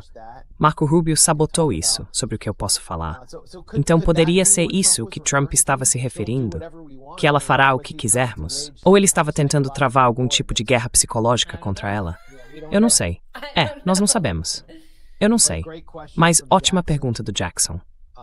Ah, sim. Vou deixar você ir e encerrar, mas muito obrigado, Anya Parampil, para aqueles que não dormiram muito. Did not sleep much, so I don't Eu know notei que if I com was muito very clear. cuidado, mas vou continuar sem dormir um pouco. Not sleep. Some more. So Então, qual é was? corporate Golpe corporativo. Há mais alguma coisa que você queira acrescentar ou nos contar sobre o livro antes de ir? No, I Não, quero dizer, eu não sei, tô tão cansado. Certo. it. Please. Por isso que eu That's discusso. all that I wanted to say. All right. Go get some rest. Thank you so much Certo. for Vá descansar um pouco. joining us. Muito obrigado por se juntar a nós. Ah, você sabe, voltaremos a falar sobre a Venezuela. Espero que com você. E espero que você participe de outras conversas nos próximos dias. I think you'll be making the rounds in the coming days. Hopefully we'll know more then. I Espero don't que love saibamos mais always, depois. Eu não gosto muito disso. Eu odeio fazer isso. Mas às vezes você simplesmente precisa ir lá e falar sobre o que está acontecendo. Espero que as pessoas tenham achado algo interessante nisso. people found something interesting in there. Às vezes é preciso especular. Certo. Bem, obrigado mais uma vez. Again. Certo? Yeah, I'm gonna wrap pretty soon. Tchau. I'm tired. Eu vou encerrar em breve porque estou cansado. E também estou cansado de especular. Mas se alguém tiver um super chat rápido, talvez eu fique mais 10 ou 15 minutos. Caso contrário, voltaremos com meu co-apresentador regular, Aaron Maté, e outros convidados. Consigo pensar em alguns ótimos convidados que esperamos trazer para falar sobre a Venezuela, direto de Caracas. Um deles está voltando para o país agora. Queremos oferecer a vocês a melhor análise possível, direto do local. E há muito mais para cobrir. Estamos trabalhando para moldar uma cobertura dos protestos no Irã, que começaram como manifestações econômicas nos bazares, mas agora foram claramente instrumentalizadas. O Mossad, o serviço de inteligência israelense, está praticamente assumindo o crédito por esses protestos.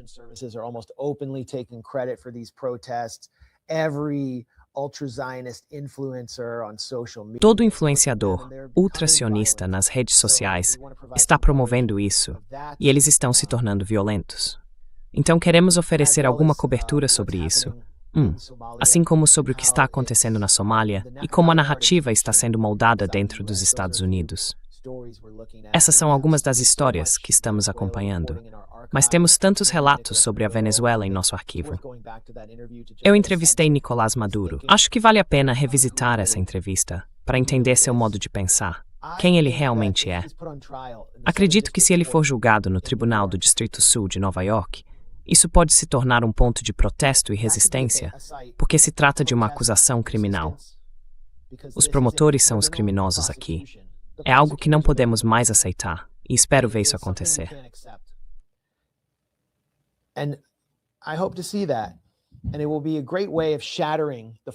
E será uma ótima maneira de destruir a narrativa falsa de que ele era apenas um traficante de drogas ditatorial que não representava nada para ninguém. Quando você vai à Venezuela, houve muitas opiniões diferentes, mas ele tem uma base de apoio significativa lá. E o chavismo inspirou pessoas internacionalmente. Por quê?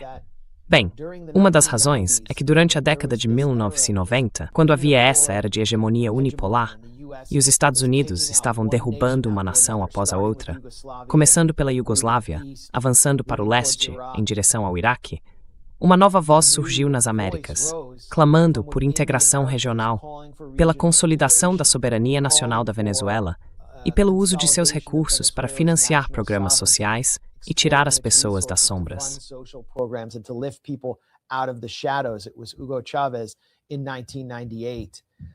Foi Hugo Chávez em 1998. Ele estava quase sozinho naquela época, depois que o Bloco Socialista desmoronou, e o projeto neoconservador de um novo século americano começou a ganhar força. E Trump e Marco Rubio Marco Rubio é o garoto propaganda do movimento neoconservador, cujo patrono, Paul Singer, financiou todas as revistas e organizações neoconservadoras do país. Ele também é o gestor de fundo Abutre, que basicamente arruinou a economia da Argentina ao possuir sua dívida soberana. Eles querem encerrar o desafio à hegemonia unipolar que surgiu na Venezuela. E é por isso que bombardearam o mausoléu, o túmulo onde Chávez repousa, que eu visitei várias vezes.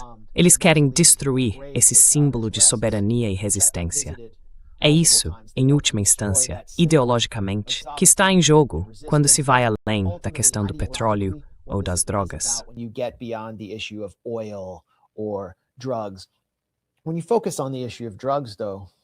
Quando você foca na questão das drogas, porém, isso é algo pelo qual Nicolás Maduro será acusado em tribunal. Conspiração para traficar cocaína dentro dos Estados Unidos, supostamente por estar no topo de um cartel chamado Cartel dos Sóis, que não existe. Até o New York Times se refere ao Cartel dos Sóis como um termo popular para uma rede de generais venezuelanos corruptos. Bem, há oficiais militares corruptos nos Estados Unidos que já traficaram drogas. Leia Fort Bragg Cartel, de Seth Harp, para uma análise recente sobre o tráfico de drogas dentro das Forças Armadas norte-americanas. O Cartel dos Sóis foi literalmente criado, como já expliquei várias vezes nesta transmissão, pela CIA antes de Chávez chegar ao poder, usando os agentes da CIA dentro da Guarda Nacional da Venezuela, que usavam sóis nos emblemas de seus uniformes.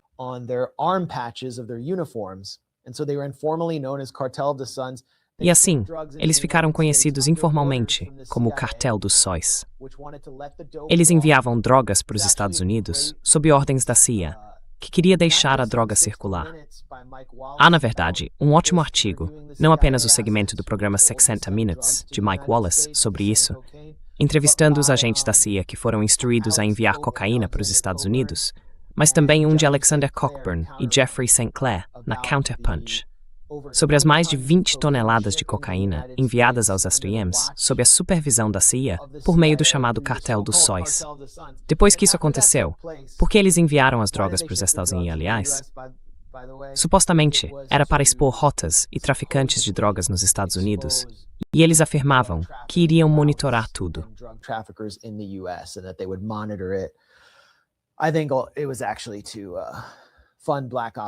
Acho que, na verdade, era para financiar operações secretas.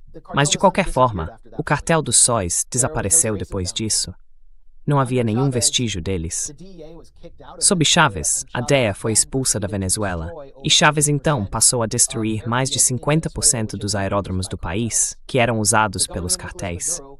O governo de Nicolás Maduro estava oficialmente em guerra com o Trem del Llano, que tinha alguma força na província de Sucre, por exemplo. Eles travavam batalhas armadas com eles o tempo todo. Eles desmantelaram toda a operação do Trem de Aragua nas prisões venezuelanas anos atrás. Então todo o caso é falso.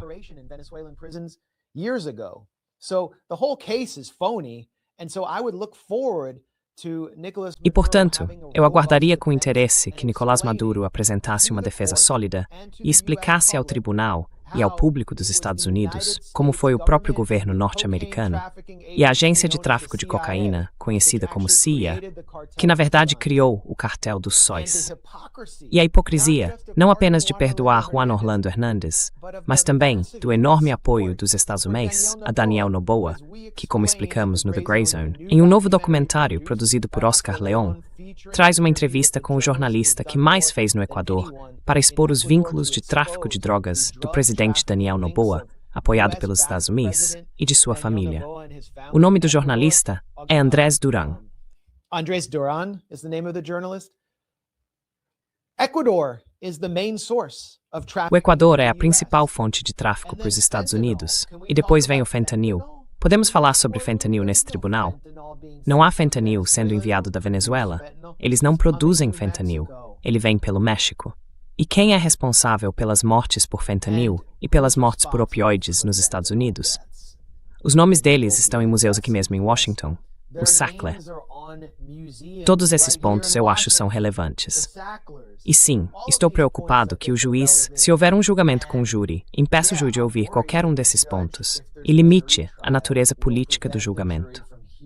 Mas deve ser um julgamento político. political nature of the trial, but it must be a political trial, and I hope that there is a E eu espero que haja um acampamento de protesto ou um movimento contínuo em frente ao tribunal pedindo a libertação de Nicolás Maduro, desse governo de gangsters e dessa falsa recompensa de $50 milhões, que na verdade nunca foi paga a ninguém, e para educar o público americano sobre quem está realmente envenenando nosso povo. Temos algum superchat? O que temos aí? Vamos ver como isso rendeu. Alguém está perguntando se eu viajei recentemente para a China. Nunca viajei para a China. E agora, você sabe, ter filhos pequenos torna isso um pouco mais difícil. Isso com certeza está na lista de desejos para algum momento nesta década. Já vi as palestras do professor Zhang sobre Pax Judaica e suas ideias de que Israel substituirá o Império dos Hassans. Não vi, desculpe. Obrigado por isso, no entanto. O professor Zhang é aquele cara que faz previsões, eu acho. Ele se tornou popular. Acho que assisti uma de suas entrevistas. I think who's become popular. I watched maybe one of his interviews.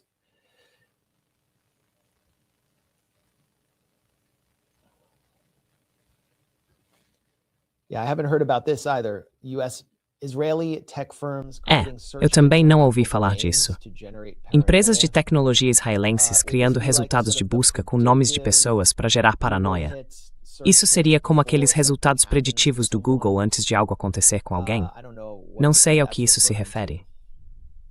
O que eu sei é que se você procurar por The Grey Zone a partir de um IP dos Estados Unidos, vai ter dificuldade em encontrar qualquer um dos nossos trabalhos. O que mais aparece são ataques contra nós.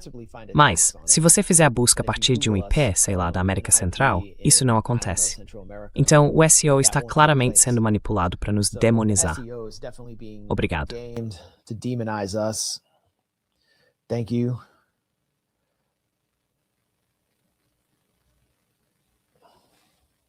My thoughts on the labor. This is too big of a question. Minhas reflexões sobre o trabalho. Essa é uma questão grande demais para o pouco tempo que tenho. O movimento trabalhista e o movimento anti-guerra, especialmente os sindicatos de professores como a AFT e a NEA, não tenho visto muito movimento anti-guerra ali. Mas acredito que o movimento de solidariedade à Palestina, que se desenvolveu e cresceu, especialmente nos campi universitários por meio dos acampamentos, e também nas ruas das cidades dos Estados Unidos, envolvido no BDS, realmente desde 7 de outubro, provocou um ressurgimento da atividade anti-guerra nos Estados Unidos. É importante que as pessoas envolvidas na solidariedade à Palestina compreendam as questões em um nível muito detalhado, como Irã, Síria, Venezuela, e o que aconteceu durante a chamada Primavera Árabe, e entendam que a Palestina não é apenas uma questão de direitos humanos ou de identidade. É uma questão de império, é uma questão anti-imperialista. It's an anti-imperial issue, and I think that will expand. E eu acho que isso vai expandir o crescimento do movimento anti-guerra. O movimento trabalhista, quero dizer, todos nós sabemos sobre a AFL-CIO e como desde os tempos de Jay Lovestone, ela foi infiltrada pela CIA. Tem sido um instrumento da CIA e do National Endowment for Democracy, esse desdobramento da CIA, para neutralizar sindicatos socialistas. E eu diria, sindicatos contra-hegemônicos em todo o sul global. Eles também neutralizaram a atividade anti-guerra dentro dos Estados Unidos. E a AFT, dirigida por Harvey Weingarten, quero dizer, a própria Harvey Weingarten se encontrou com Benjamin Netanyahu, participou de painéis com ele. Ela é uma arquisionista. Mas, ao mesmo tempo, é uma figura liberal de esquerda, pró-trabalhadores, que limitou seus próprios membros e professores de participarem de atividades do BDS. A NEA também, no fim das contas,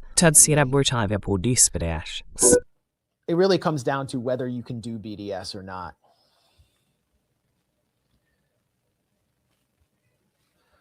Whether Trump's move into Venezuela is due to the US Se a movimentação de Trump em relação à Venezuela tem a ver com os Estados Unidos tentando se livrar da dependência do petróleo saudita, bem, Não acho que eles vão se livrar do petróleo saudita sob Donald Trump, considerando o quanto de pura propina ele está aceitando, por meio de empreendimentos como a World Liberty Financial, administrada por seus filhos e pelos 2 filhos de Steve Witkoff. Trump declarou abertamente que não há possibilidade de ele enfrentar qualquer penalidade por conflitos de interesse. Eles estão ganhando bilhões de dólares por meio dos chamados investimentos da Arábia Saudita. Mas acho que, como mencionei antes, há a questão do Estreito de Hormuz ser um ponto de estrangulamento que o Irã pode explorar se for atacado. E o petróleo venezuelano dá aos Estados Unidos uma espécie de apólice de seguro, caso isso aconteça. Mas como eles vão fazer isso? Não acho que tenham um plano claro no momento. I don't think they have a clear plan right now.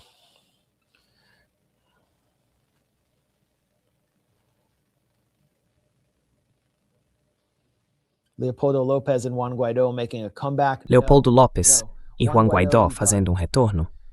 Não. Juan Guaidó, ele acabou. E ele era meio que uma piada. Trump praticamente o destruiu com seus comentários. Politicamente, ele disse que esse cara parece jovem e que a esposa dele parece uma garotinha. Leopoldo Lopes foi o mentor de Guaidó, e acho que ele ficou muito ciumento porque Maria Corina Machado o superou no cenário mundial com seu Prêmio Nobel da Paz. Lopes é meio que o padrinho da oposição venezuelana radical e golpista apoiada pelos Estados Unidos, criada com dinheiro da USAID e da NED, e com treinamento de organizações ligadas à CIA, como a Canvas. E acho que ele já é uma força esgotada neste ponto. Os comentários de Trump sobre Machado foram simplesmente brutais, e não sei como ela pode se recuperar disso, especialmente com Marco Rubio apoiando Trump.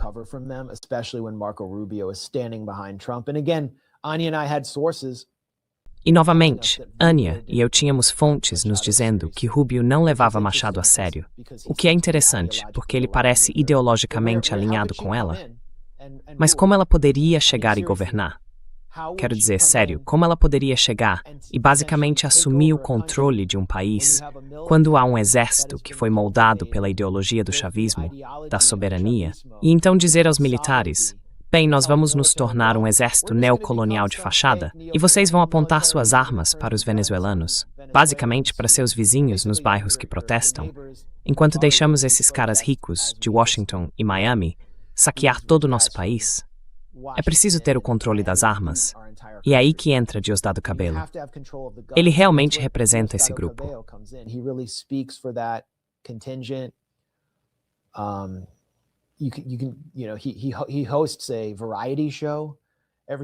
Ele apresenta um programa de variedades todos os dias chamado Mazodando. É como o grande e poderoso Maço. Ele é um ótimo apresentador de talk show, meio hilário. Há música, apresentações e depois discussões políticas. O público do programa é formado pela base do chavismo, e quando você entra lá, vê trabalhadores da PDVSA, a empresa estatal de petróleo, e militares, jovens recrutas, conscritos, figuras condecoradas. Ele tem esse tipo de força carismática dentro das Forças Armadas. É chamado de traficante de drogas pelos Estados Unidos, claro, e é fortemente demonizado porque é a figura mais militante dentro do panteão dos líderes chavistas atualmente. Então Maria Corina Machado, ela simplesmente não pode entrar e governar. Não é possível. O próprio Maduro disse que ela não duraria 48 horas. E isso é verdade.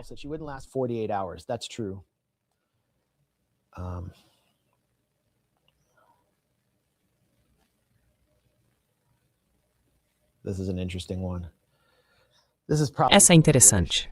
Provavelmente de um espectador britânico. Eu tento acompanhar o que está acontecendo na sua pequena ilha. A oposição controlada pelo acaso impede o UK Palestine Action de uma simples mudança de nome, como União Anti-Apartheid, para perturbar a linguagem distópica da lei. Não tenho certeza a qual oposição controlada você está se referindo, e eu não sabia que estava em discussão mudar o nome do Palestine Action. Parece uma ideia inteligente. Basicamente, se você disser que apoia o Palestine Action no Reino Unido, sob o governo de Starmer, será acusado, e pode até ser preso, por apoiar o terrorismo, porque o Palestine Action foi classificado como um grupo terrorista.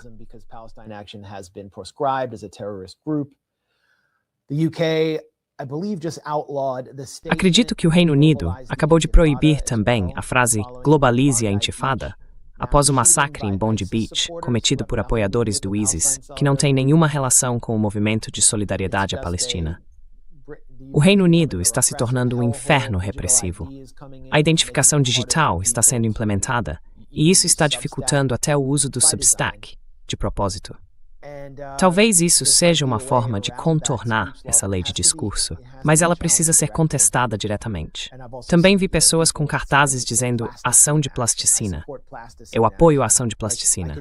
Tipo, eu poderia dizer totalize a intifada, e isso seria aceitável. Mas não se pode dizer globalize a intifada. Isso apenas expõe todo o caráter ridículo e absurdo, um absurdo digno de Monty Python, das tentativas de regular a fala em nome do regime global de censura de Israel.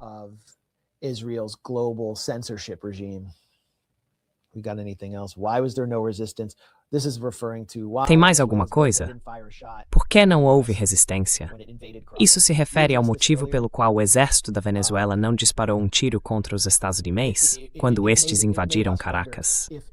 Já falamos sobre isso antes. Isso nos fez pensar se algum acordo havia sido feito, porque os Chinooks estavam voando tão baixo e pareciam tão vulneráveis. É hora de unir a direita e a esquerda para um grande protesto em Washington, com o lema Chega de guerras. Quem pode organizar um evento assim? Bem, eu concordaria. Tivemos o Rage Against the War Machine, que realmente reuniu a esquerda independente, aquela esquerda não capturada, não controlada, anti-guerra, e o movimento libertário. E eu diria que foi um grande sucesso. And it was, I would say, a big success, and really shook. Isso realmente abalou o establishment, porque ninguém esperava um protesto contra a guerra por procuração na Ucrânia em 2022. Tulsi Gabbard chegou a aparecer lá e fez um discurso antes de Ron Paul, ao lado de Dennis Kucinich, o ex-deputado democrata progressista e anti-guerra. Onde está Tulsi Gabbard agora? Quero dizer, ela sabe de tudo. Que ato criminoso acabou de acontecer na Venezuela e no Irã, e ainda faz parte do governo. Então, com certeza, ela não seria bem-vinda em um comício como aquele. Mas o Rage Against the War Machine foi um grande sucesso, e eu não sei onde estão as forças que o organizaram neste momento, nem como poderíamos fazer algo assim novamente. Houve uma enorme tentativa de sabotar aquele comício por parte da esquerda sectária profissional. Um momento muito revelador.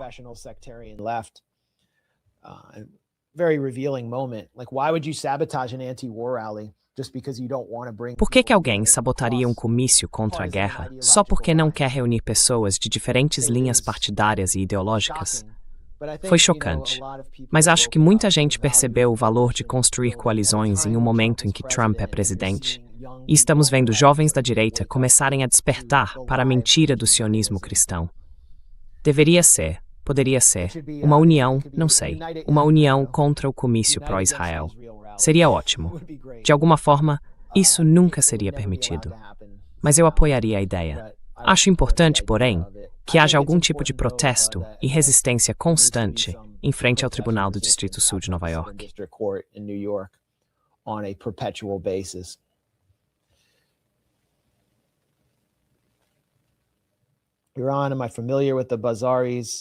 Estou familiarizado com os bazares no Irã. Sabe, não vou fingir ser um especialista neles. Eu diria que o líder do Irã, o Ayatollah Ali Khamenei, acabou de fazer um discurso e se referiu aos bazares como um grupo muito leal à República Islâmica. Ele estava destacando que em alguns desses protestos, delegacias de polícia estão sendo atacadas, agentes de segurança estão sendo esfaqueados e espancados. Você deve ter visto alguns manifestantes mascarados, como agentes do caos, jogando coquetéis Molotov em policiais.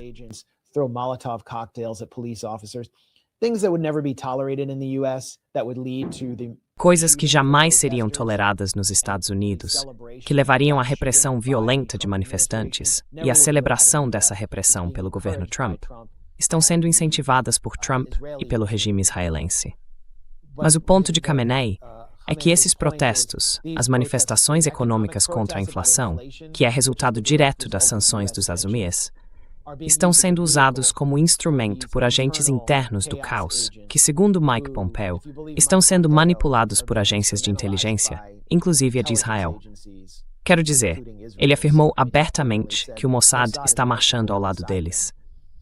teremos alguns convidados para oferecer uma análise mais detalhada sobre o que está acontecendo dentro do Irã.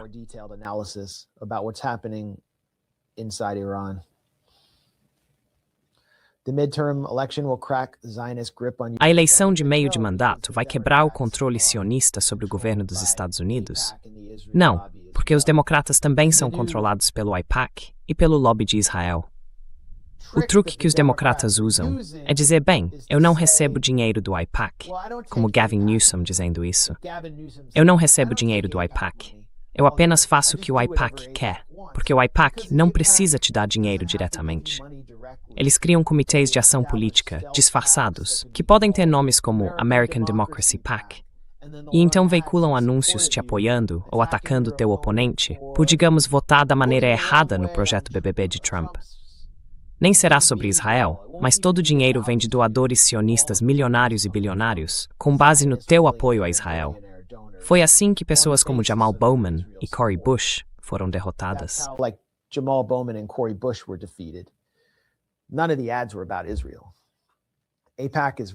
Nenhum dos anúncios era sobre Israel.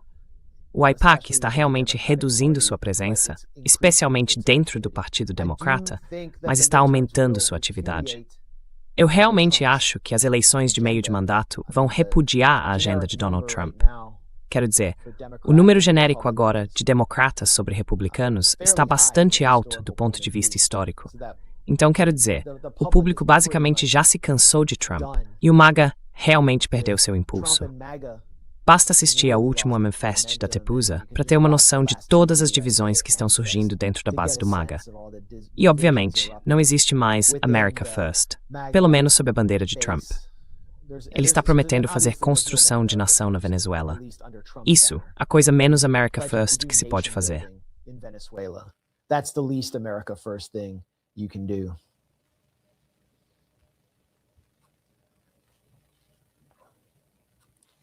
When will oil corporations pay for their own wars? Well, quando as corporações de petróleo vão pagar por suas próprias guerras? Bem, é por isso que a CIA significa Exército Invisível do Capitalismo. E se você está nas Forças Armadas dos Estados, você se alistou. Quero dizer, eu entendo por que você vai. Você quer pagar a faculdade? É uma forma de progredir em uma economia muito difícil. Fico chocado sempre que alguém diz que está se alistando por razões políticas ou ideológicas. Mas você está apenas lutando por Israel. Está lutando pela ExxonMobil. E está lutando. Se estiver envolvido na Operação Lança do Sul, a operação de nome fálico lançada por Pete Hegseth, que agora foi transformada na Operação Determinação Absoluta, você também está apenas lutando por um bando de gusanos em Miami, que veem os Estados Unidos como um porta-aviões para acertar contas com o país que deixaram. Não têm outro interesse nos Estados Unidos e praticamente não contribuem com mais nada. And pretty much contribute nothing else. How long for blowback to happen on all these new US-backed leaders? Quanto tempo até acontecer a reação? Todos esses novos líderes apoiados pelos Estados Unidos. Veremos uma nova maré rosa? É isso que Trump tenta evitar. E de fato evitou na Argentina, onde Milei havia afundado o peso argentino. As políticas dele estavam fracassando completamente e ele havia abandonado sua filosofia anarcocapitalista, a filosofia da motosserra pela qual ficou famoso como astro de TV na Argentina, ao aceitar um empréstimo de 40 bilhões de dólares dos Estados Unidos. Foi a coisa menos anarcocapitalista, menos libertária que alguém poderia fazer. Pelo menos 20 bilhões disso foram financiados por nós para pagar quase diretamente os detentores de títulos que eram amigos de Scott Bessent, o secretário do Tesouro, que possuía títulos argentinos, basicamente para reforçar o portfólio financeiro deles.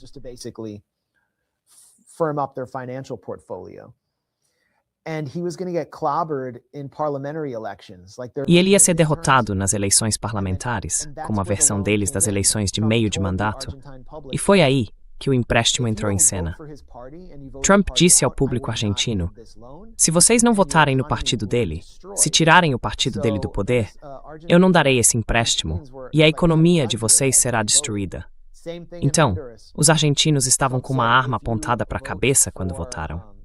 A mesma coisa aconteceu em Honduras. Trump disse: se vocês votarem em Rich Moncada, que era a sucessora de Xiomara Castro, a candidata social-democrata do Partido Livre, então eu destruirei a economia do seu país. Vocês devem votar em Tito Asfura, o candidato de direita do Partido Nacional, e assim eu não farei guerra econômica contra vocês. Era simples assim. Nunca vi uma interferência e intromissão tão descaradas de um líder dos Estados Unidos na América Latina. Digo descaradas porque eles sempre interferem, sempre se metem e fazem golpes.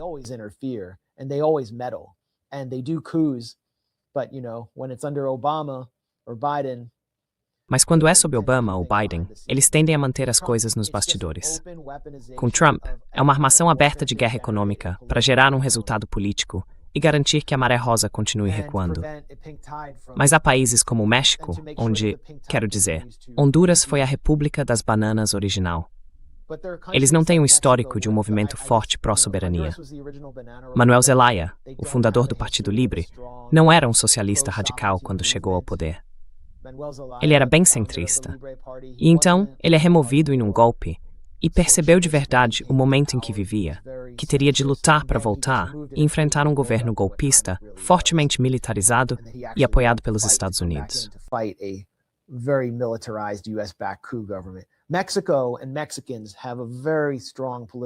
O México e os mexicanos têm uma formação política muito sólida e uma compreensão muito clara do que os Estados Unidos querem, já que os Estados Unidos roubaram suas terras na guerra entre os Estados Unidos e o México.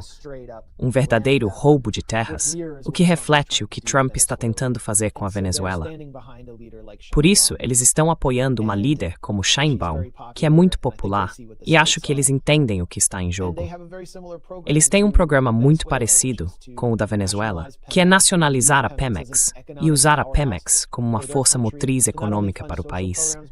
Não apenas para financiar programas sociais, mas também para construir infraestrutura como o Trem Maya, que vai abrir as costas do México e ajudar a transformar o país na potência econômica que sempre deveria ter sido.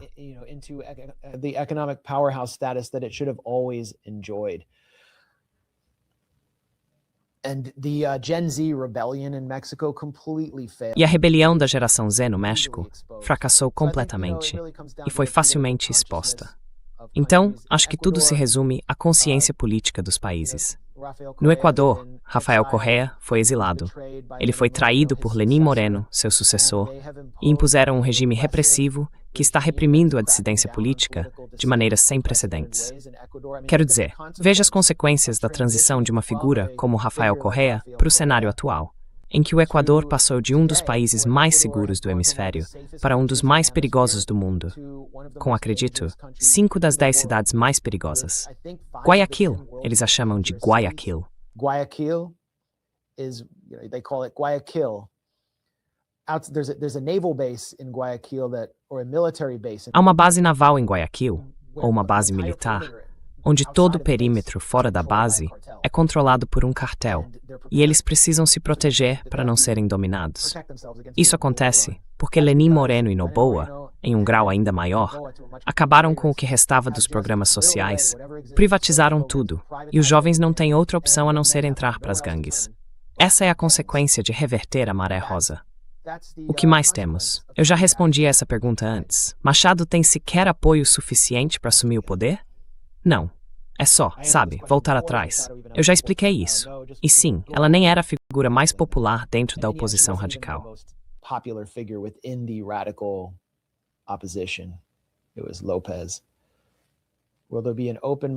Foi o Lopes. Vai ter microfone aberto no stand-up do Grey Zone. A gente precisa fazer isso. Mas sabe, temos que conseguir um local, e eu não sei. Sempre é perigoso quando se abre o microfone. Nunca se sabe o que alguém vai dizer. Na verdade, tem uma história meio engraçada. A primeira vez que fui a Londres para dar uma palestra, fui convidado para falar em Westminster por um deputado de base. Foi num lugar chamado Portcullis House, perto de Westminster, por esse deputado pouco conhecido chamado Jeremy Corbyn, que era um grande apoiador da Palestina. Ele não estava lá na hora, e eu cheguei atrasado, tipo, 1 hora atrasado. Eu tinha errado o horário. I'd gotten the timing wrong, and they had opened up the mic at Portcullis. Eles tinham aberto o microfone na Portcullis House, e deixado qualquer pessoa subir ao palco para falar. As pessoas faziam comentários geralmente ponderados, incisivos, mas inteligentes.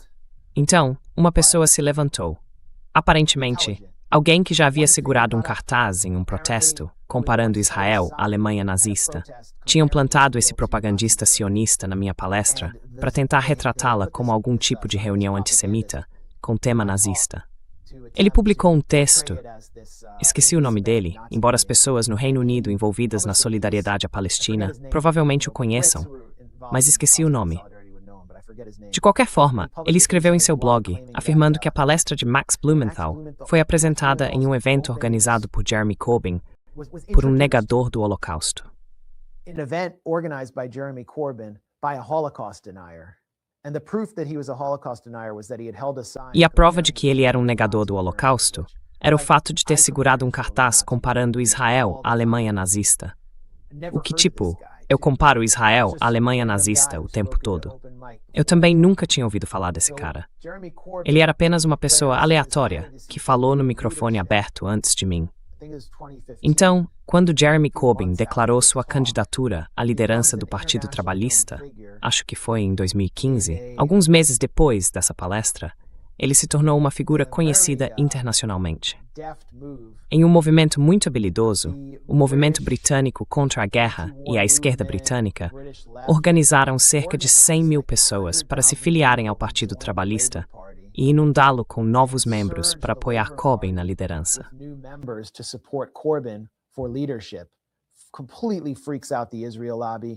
Isso deixou o lobby israelense completamente em pânico, e eles lançaram uma campanha para retratar Corbyn como antissemita, para destruí-lo.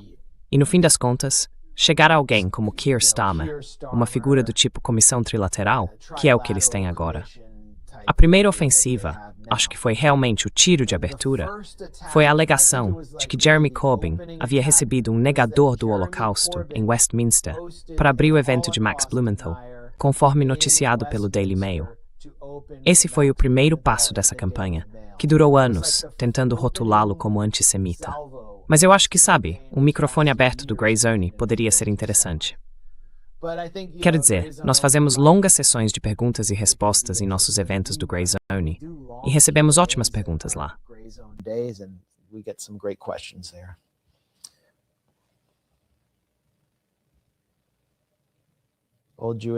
Piada judaica antiga. Eu apoio a Palestina. Eu apoio o Irã. Eu apoio a Venezuela. Acho que você dá azar, certo? Ok.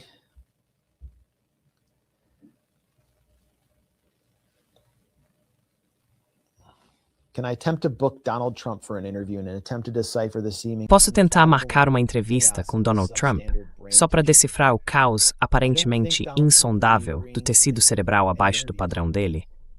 Não acho que Donald Trump vá concordar em me conceder uma entrevista tão cedo, mas eu adoraria ao menos conseguir fazer uma pergunta para ele em algum momento.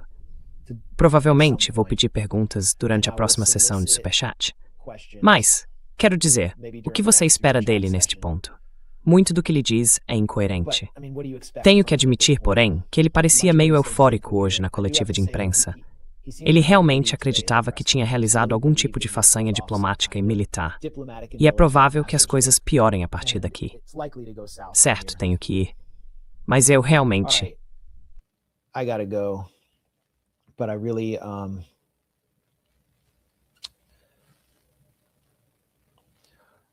I thank you all for being here with us. Obrigado a todos por estarem aqui conosco. Tivemos uma grande contribuição da minha colega próxima, Anya Parampil.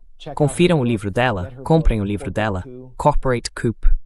Acho que é uma leitura essencial para entender por que os Estados Unidos estão determinados a tomar o controle da Venezuela, e não apenas sob Donald Trump, mas também sob administrações anteriores, a administração Obama, a administração Biden.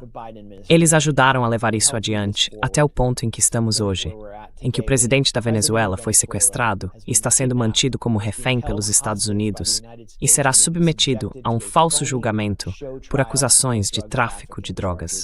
O que é absurdo. Não sabemos se este é o fim da violência, mas continuaremos acompanhando em breve e espero ter de volta meu co-apresentador e colega habitual, Aaron Maté. My usual co-host and colleague Aaron Mate back here. Please subscribe. Por favor, inscreva-se neste canal, nosso canal no YouTube, se ainda não fez isso, e inscreva-se também no nosso Substack, porque assim você receberá todas as nossas reportagens investigativas originais e documentários diretamente na sua caixa de entrada. Você nem precisa doar nada para nós. Se quiser, temos uma nova forma de doação que não será controlada pela máfia do PayPal, que suspendeu nossa conta por motivos claramente políticos. Vou explicar mais sobre isso nesta semana. Então, obrigado novamente por estar aqui e nos vemos na próxima semana. Libertem o prisioneiro político Nicolás Maduro e resistam a esta campanha de gangsters do regime dos Estados Unidos. Não passarão. Paz. No pasarán. Peace.